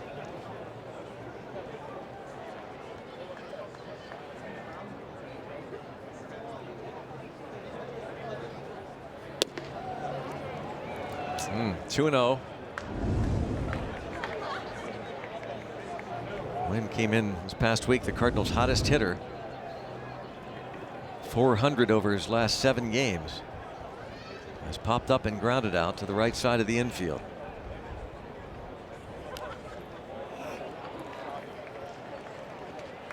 Two and 1 on the check swing. This former second-round pick 6 years ago. Mason Wynn. Fastball, four-seamer at 95. Soto might not have his A+ fastball going right now. Or maybe he took something off it. Just get it over. A little bit better there, 96.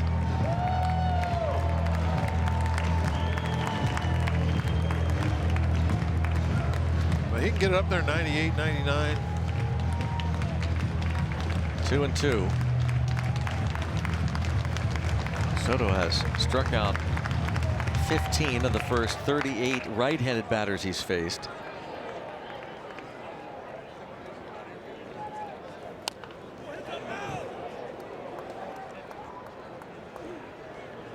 Wynn has struck out 21 times this year, drawn 9 walks.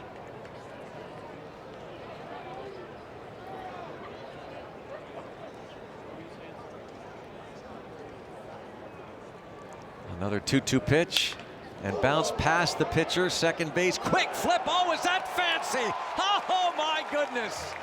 Little flash from Bilal and his double play partner, Connor Griffin. Yeah, that was a heck of a play there. Little backhand flip, leather to leather. Made it look easy. Sweet. And the bare hand from Oh, Griffin. he did go bare. I thought he used a glove. He went leather to the bare hand. That is special right there. Those two. Yeah. Lau and Griffin. And Wynn runs extremely well. So. And he got thrown out by a Yeah. step and a half. That's how quick that was.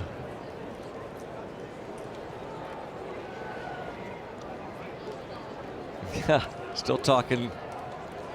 Might be talking there to the umpire, Las Diaz, who appreciates good play. 1 ball, 1 strike on Nathan Church.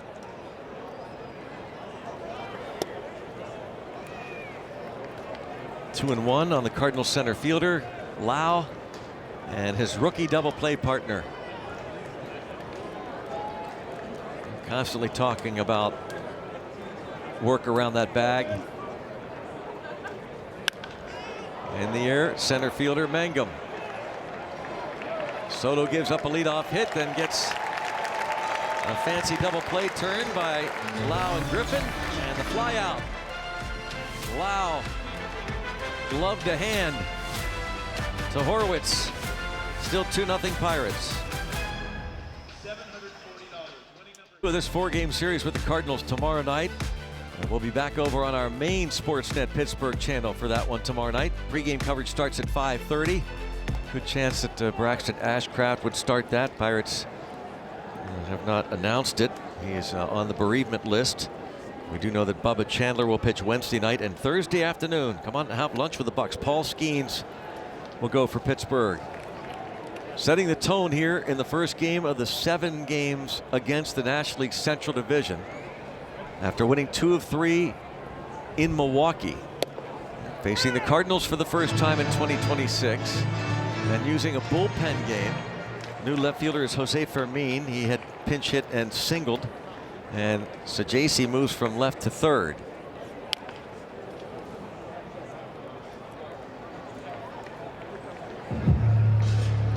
Horwitz had the base hit in the second inning.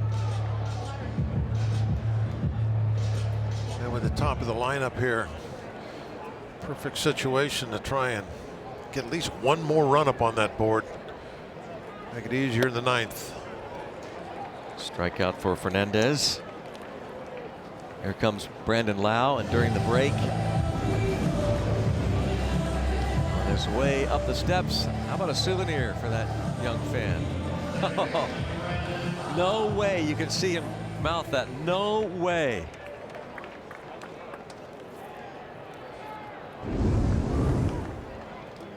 After he makes that defensive play at second base, combining with Connor Griffin,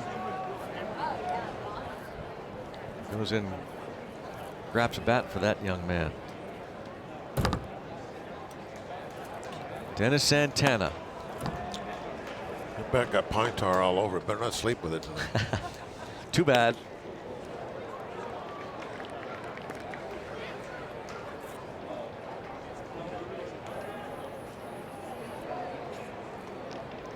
One ball, one strike.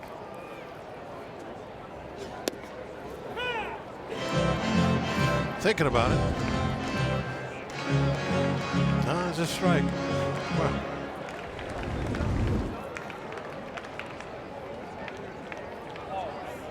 both teams have both of their ABS challenges left.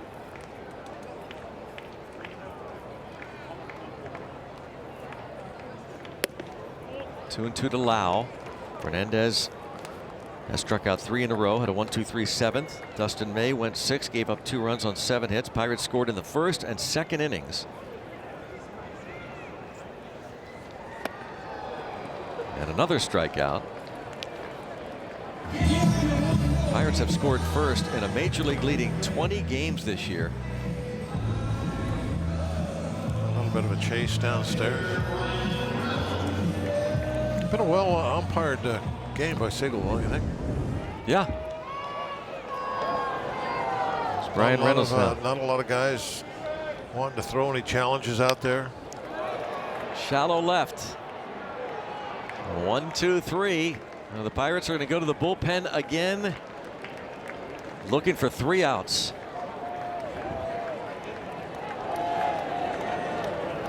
Going to the 9th inning. Pirate strikeouts all season are presented by Coppers, protecting what matters, preserving the future.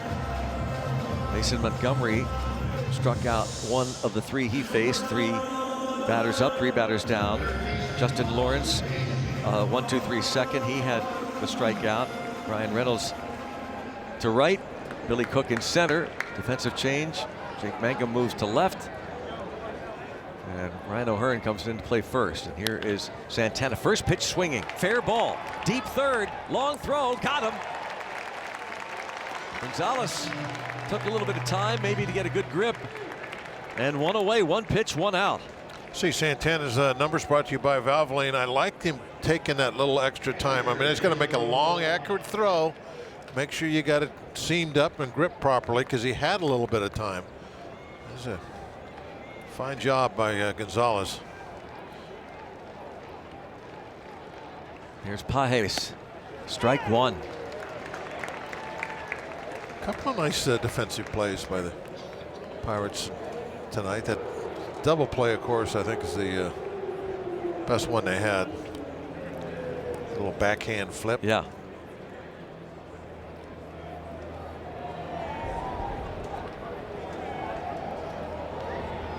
Two more outs to get. Pirates trying to win this game with, not only win it, but shut out the Cardinals with 7 pitchers.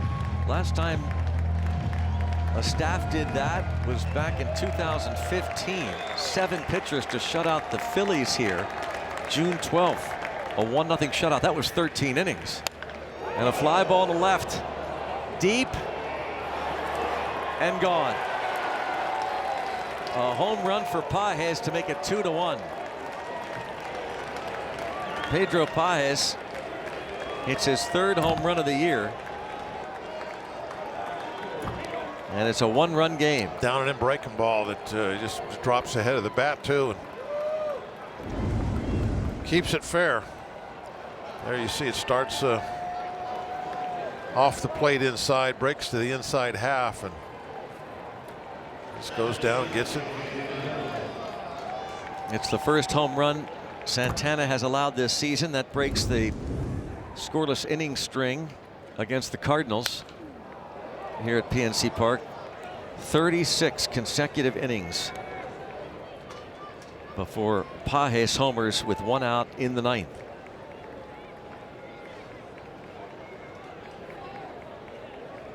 Still 2 outs to get. And J.J. Weatherholt at the plate. 1 ball, 1 strike.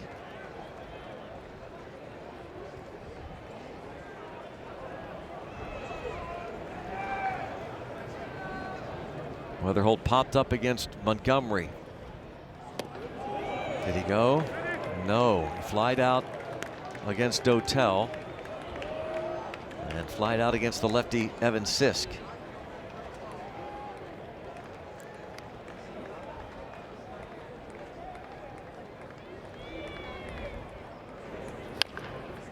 And now it's 2-2.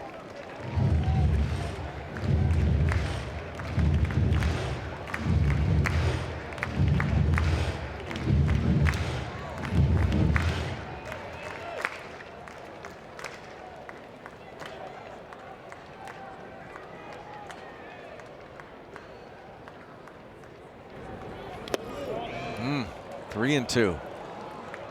Ivan Herrera on deck.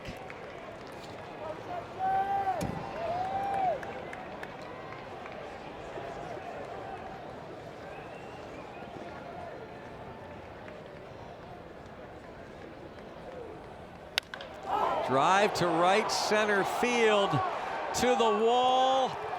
J.J. Weatherholt comes back to Pittsburgh and ties the game against the team he grew up rooting for. And in this ballpark, can you believe it? It's 2-2.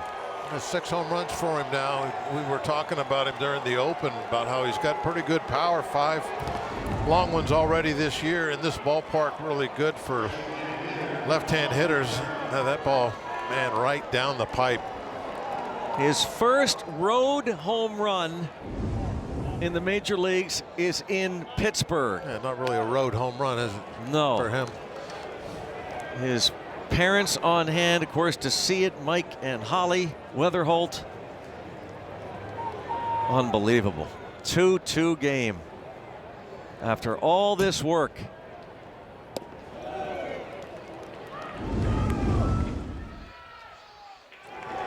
A no-doubter. And his parents.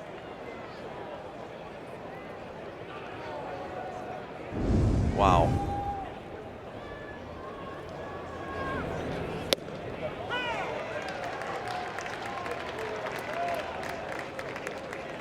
Ninth inning, home run to tie it.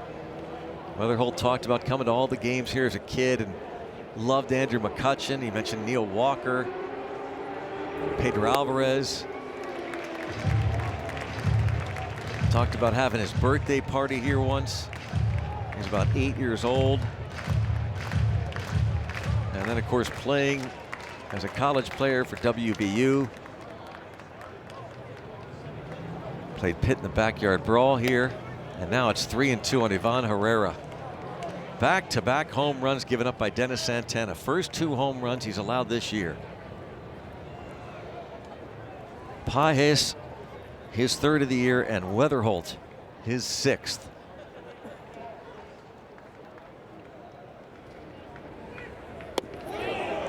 And he walks Herrera. Got the first out, the ground ball by Sajasi.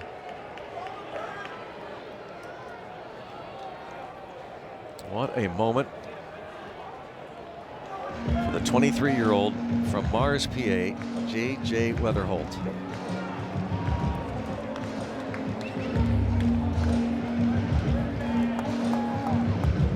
You know, they talk about dreaming as a kid of things, and you just can't believe Weatherholt's able to pull that off in his very first game as a major leaguer. And his dreams, he's probably wearing black and gold. Victor Scott, his teammate at WVU for a time, is pinch running, and he can fly.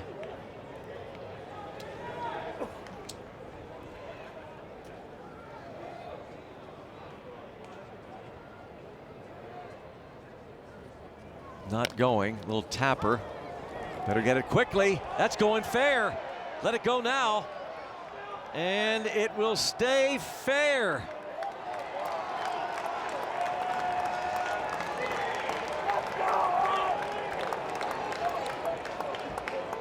A hit for Burleson. That's why sometimes you see guys run over the line real quick and just knock that ball way into fair territory. It's to make sure that ball does not ever, with some kind of crazy spin, come back fair. And that's what that ball did. It came back fair. Foul for a while. What a turn. What a twist to the plot here as the Cardinals now have 2 on with 1 out after the first out, the ground out, back-to-back homers, walk, single. Victor Scott is at second, and now Bill Murphy, the pitching coach. Jordan Walker coming to the plate.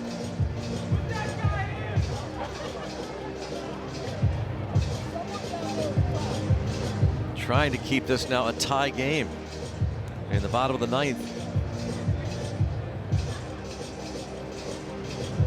Second time in Santana's career that he's allowed 2 home runs. First time back-to-back. Tough part about having a bullpen game is if they do tie it up late like this, you don't have much left to pitch if you go to extra innings. Of course, nowadays they have the extra inning rule, which helps you out. If this was back when they didn't have that rule, it's just foul. Then you're in a little more trouble. Of course, then you have to be more aware of saving pitching for extra innings. You don't really have to do that too much now. But just a couple guys left down there.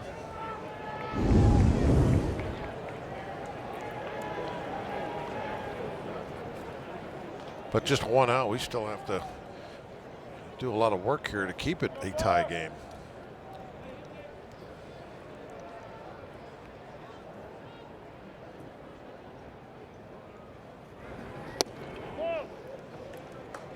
One ball, one strike.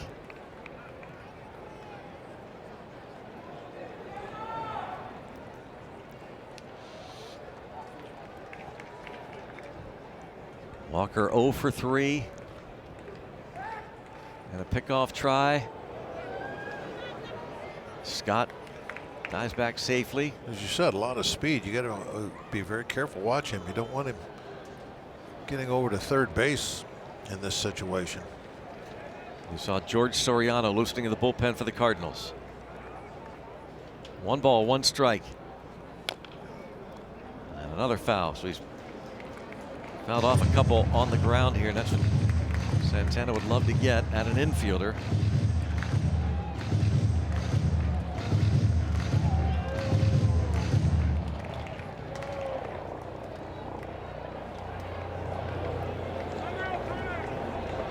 Time called by Jordan Walker. Pirates will have Ryan O'Hearn, Marcell Osuna, Nick Gonzalez due up in the bottom of this 9th inning. 1-2.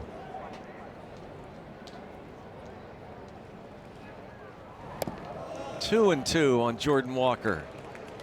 Jose Fermin. Pinch hit single in the 8th inning off Gregory Soto is on deck.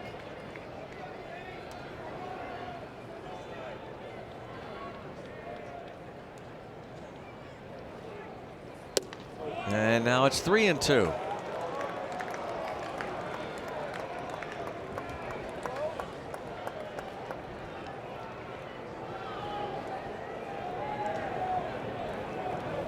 Full count.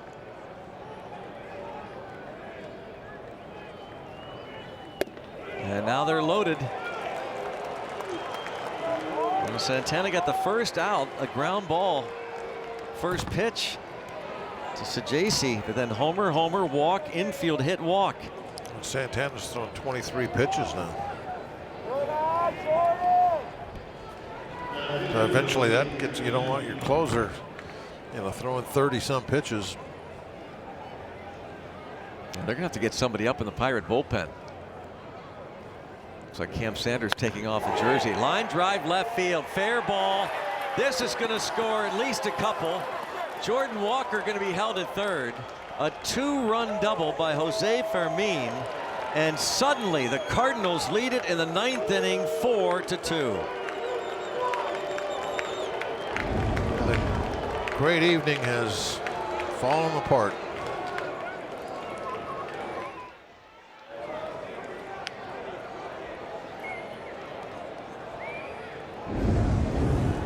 A 2-run double for Fermin, who wasn't in the starting lineup, pinch hit last inning and single. And now the infield has to come in as Mason Wynn becomes the 8th batter of this 9th inning. A 4-run 9th.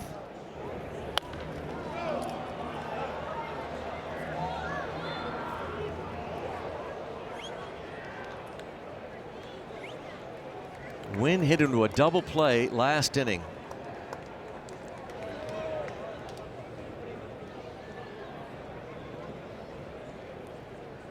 Dennis Santana roughed up here. Trying to hold it together. And it is Cam Sanders now up in the Pirates bullpen. Second blown save of the season for Santana.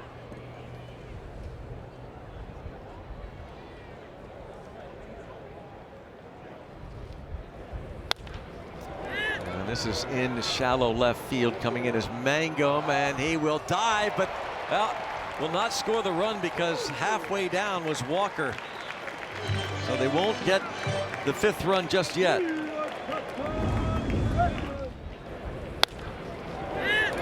Yeah, there wasn't much Walker could do. You got to play halfway on that. As you're thinking, if it gets caught, I can't tag anyway.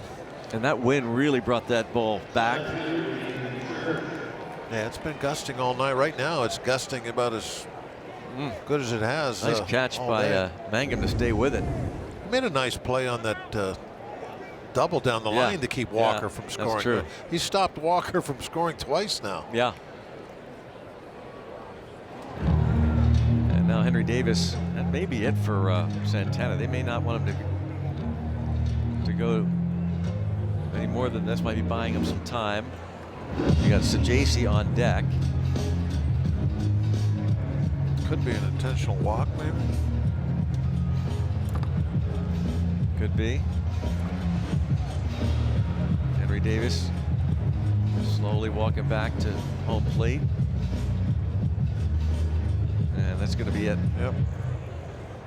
I don't want him throwing even another pitch. He's at 27, your closer. And Don Kelly will go to the bullpen here.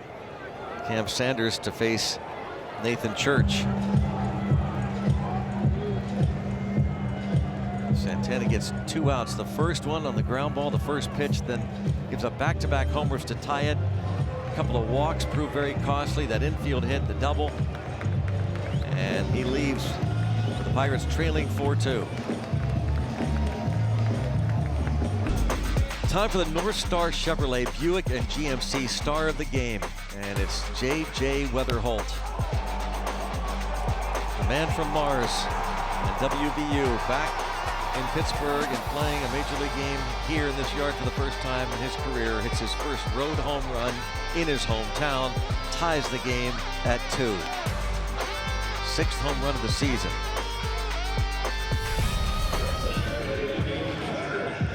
Nathan Church is at the plate.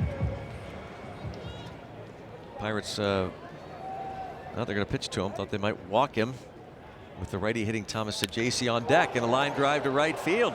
And that's going to be a 3-run, nope. Foul ball. Oh, a foul ball. Foul ball. By about a foot. See if it must be, because there's no argument. Yeah, it went into that little walkway there. That's when you're yelling, hook, hook, come on, baby, hook. And it just hooked enough. Ali Marmol wants a crew chief review. He doesn't want to challenge it, but he wants the Seagal to check. This will be a crew chief review on a foul ball. Check with Las Diaz.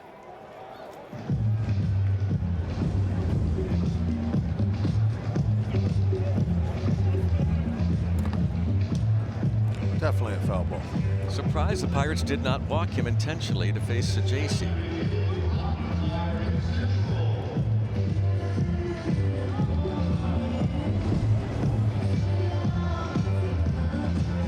Church has 5 homers. Came in batting .269, but .366 over his last 2 weeks. After review, it has been confirmed. It is a foul ball. Again, that's the crew chief, Las Diaz.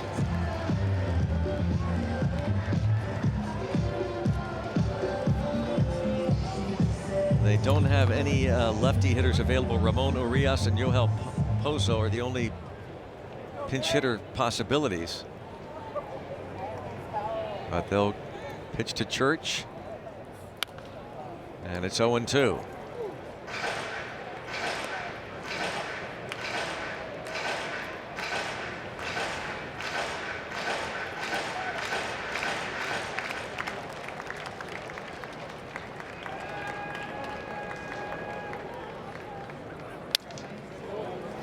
Still 0-2. That'll force a new bat.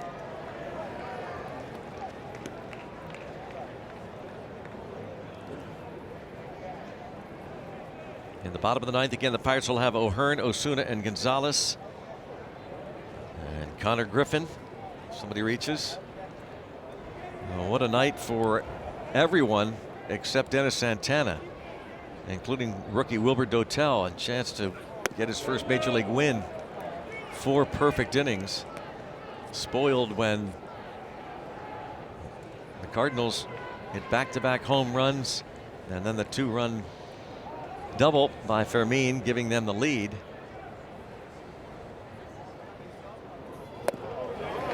Sanders gets the strikeout. See if the Pirates can rally in the bottom of the ninth inning. As the Cardinals score 4. Trail it 4-2. Going to the bottom of the ninth inning. Well, their closer is not available. Riley O'Brien threw 39 pitches on Saturday, so they'll go with George Soriano. Soriano not giving up very many hits, but has walked 6 in just 11 innings. So maybe he'll do us a favor in that area. Maybe get something created here so we can get a couple quick runs home.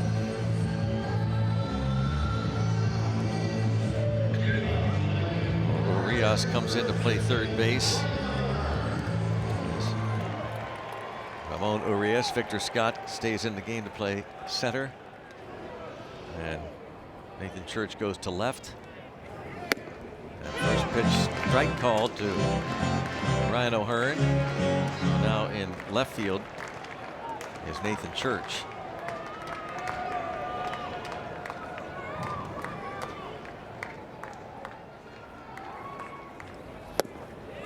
Nothing in 2.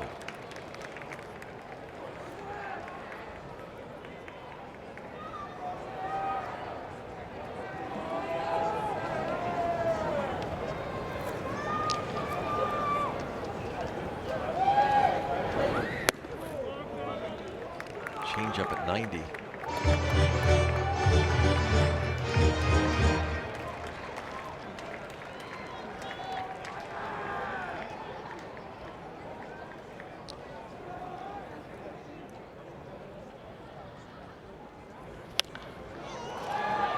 Popped it up, and that's going out of play. Urias went over.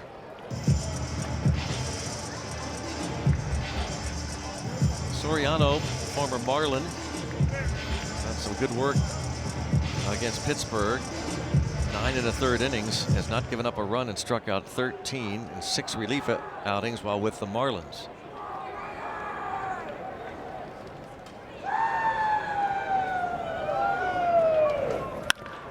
And off the glove of the pitcher, shortstop there. Win, guns out O'Hearn, 1 away. Not off the glove enough.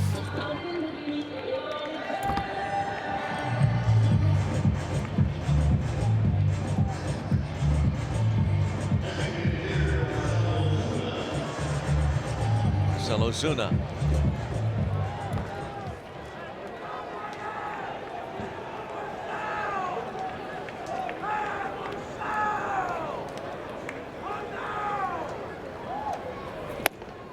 Strike.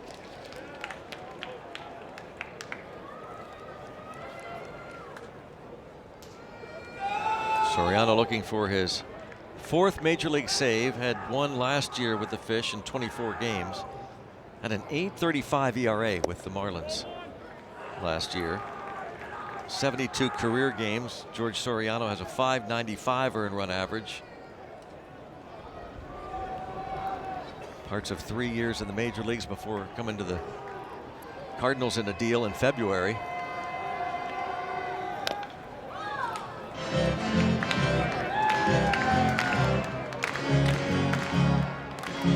strikes on Osuna. I hope for a little wildness so far. He's been very aggressive, going right at that strike zone. There's nobody on base. He can do that.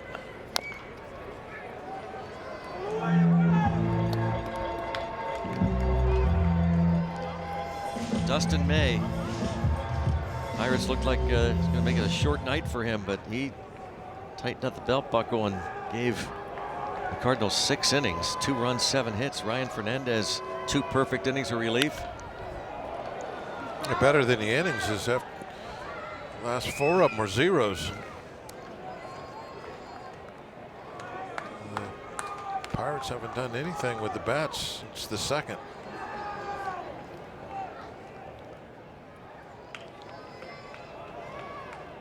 One and 2 on Osuna. Missed by much, but it's 2 and 2. Trying to get on at the tying run to the plate. Nick Gonzalez on deck, and then Connor Griffin.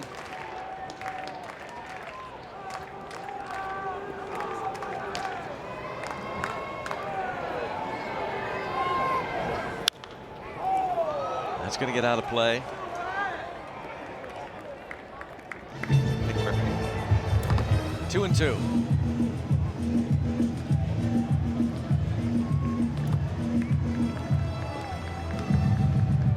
Don't see O'Neill Cruz at all in the dugout. He was scratched with an illness, wondering about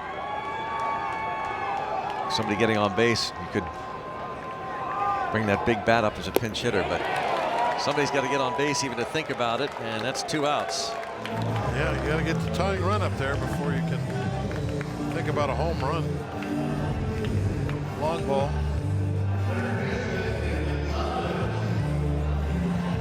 Until then, in this situation anyway, a home run, just another hit. Just a base runner.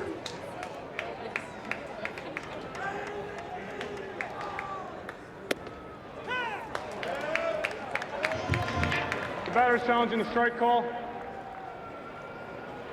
ABS powered by T-Mobile. The challenge by Nick Gonzalez. It's a strike. This is a strike. Pittsburgh has 1 challenge remaining. That's a good time to use it.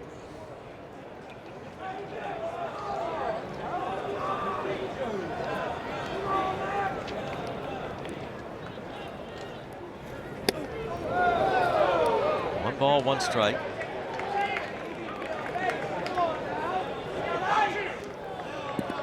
Henry Davis used one earlier. At the time, pretty darn big, but boy, these Cardinals, after 1 out of the 9th, got up off the deck and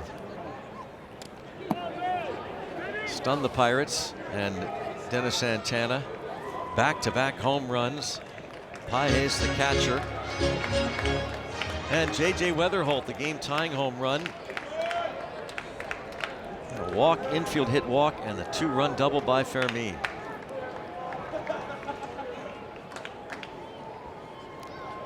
One-two pitch. Still 1 and 2.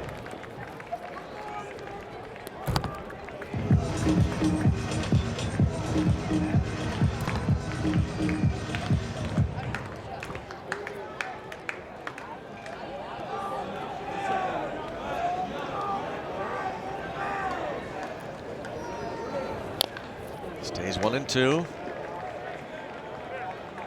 Now the Pirates have done very well this year, coming back after some difficult losses.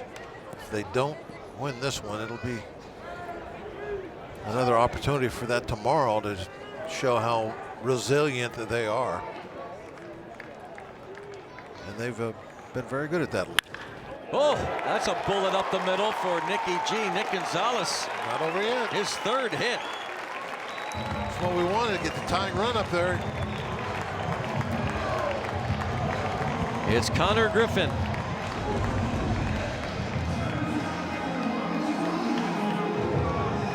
Outside fastball, smoked it up the middle.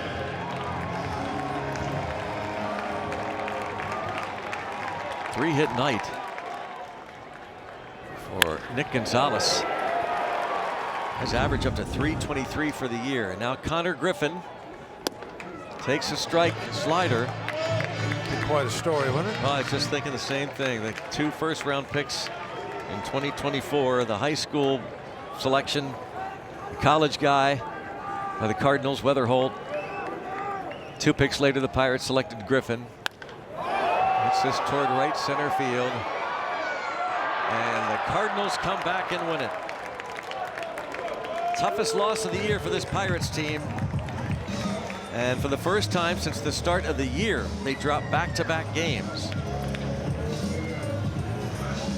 Well, you know, it had to happen at some point, but you know, the challenge is, okay, that's it. Got to come back now and show what you're made of tomorrow. And with a pretty much a wore-out bullpen. Yeah. So it won't be easy. Yep, they went with a bullpen game and everything was working to perfection until the Cardinals struck with 1 out in the 9th. Pages and Weatherholt. And then the 2-run double by Fermin, and the Cardinals score 4 in the 9th to beat the Pirates 4-2. They'll look to even the series tomorrow. That snaps the Cardinals' 4-game losing streak. More to come. Stay with us as the Cardinals come back and win it 4-2.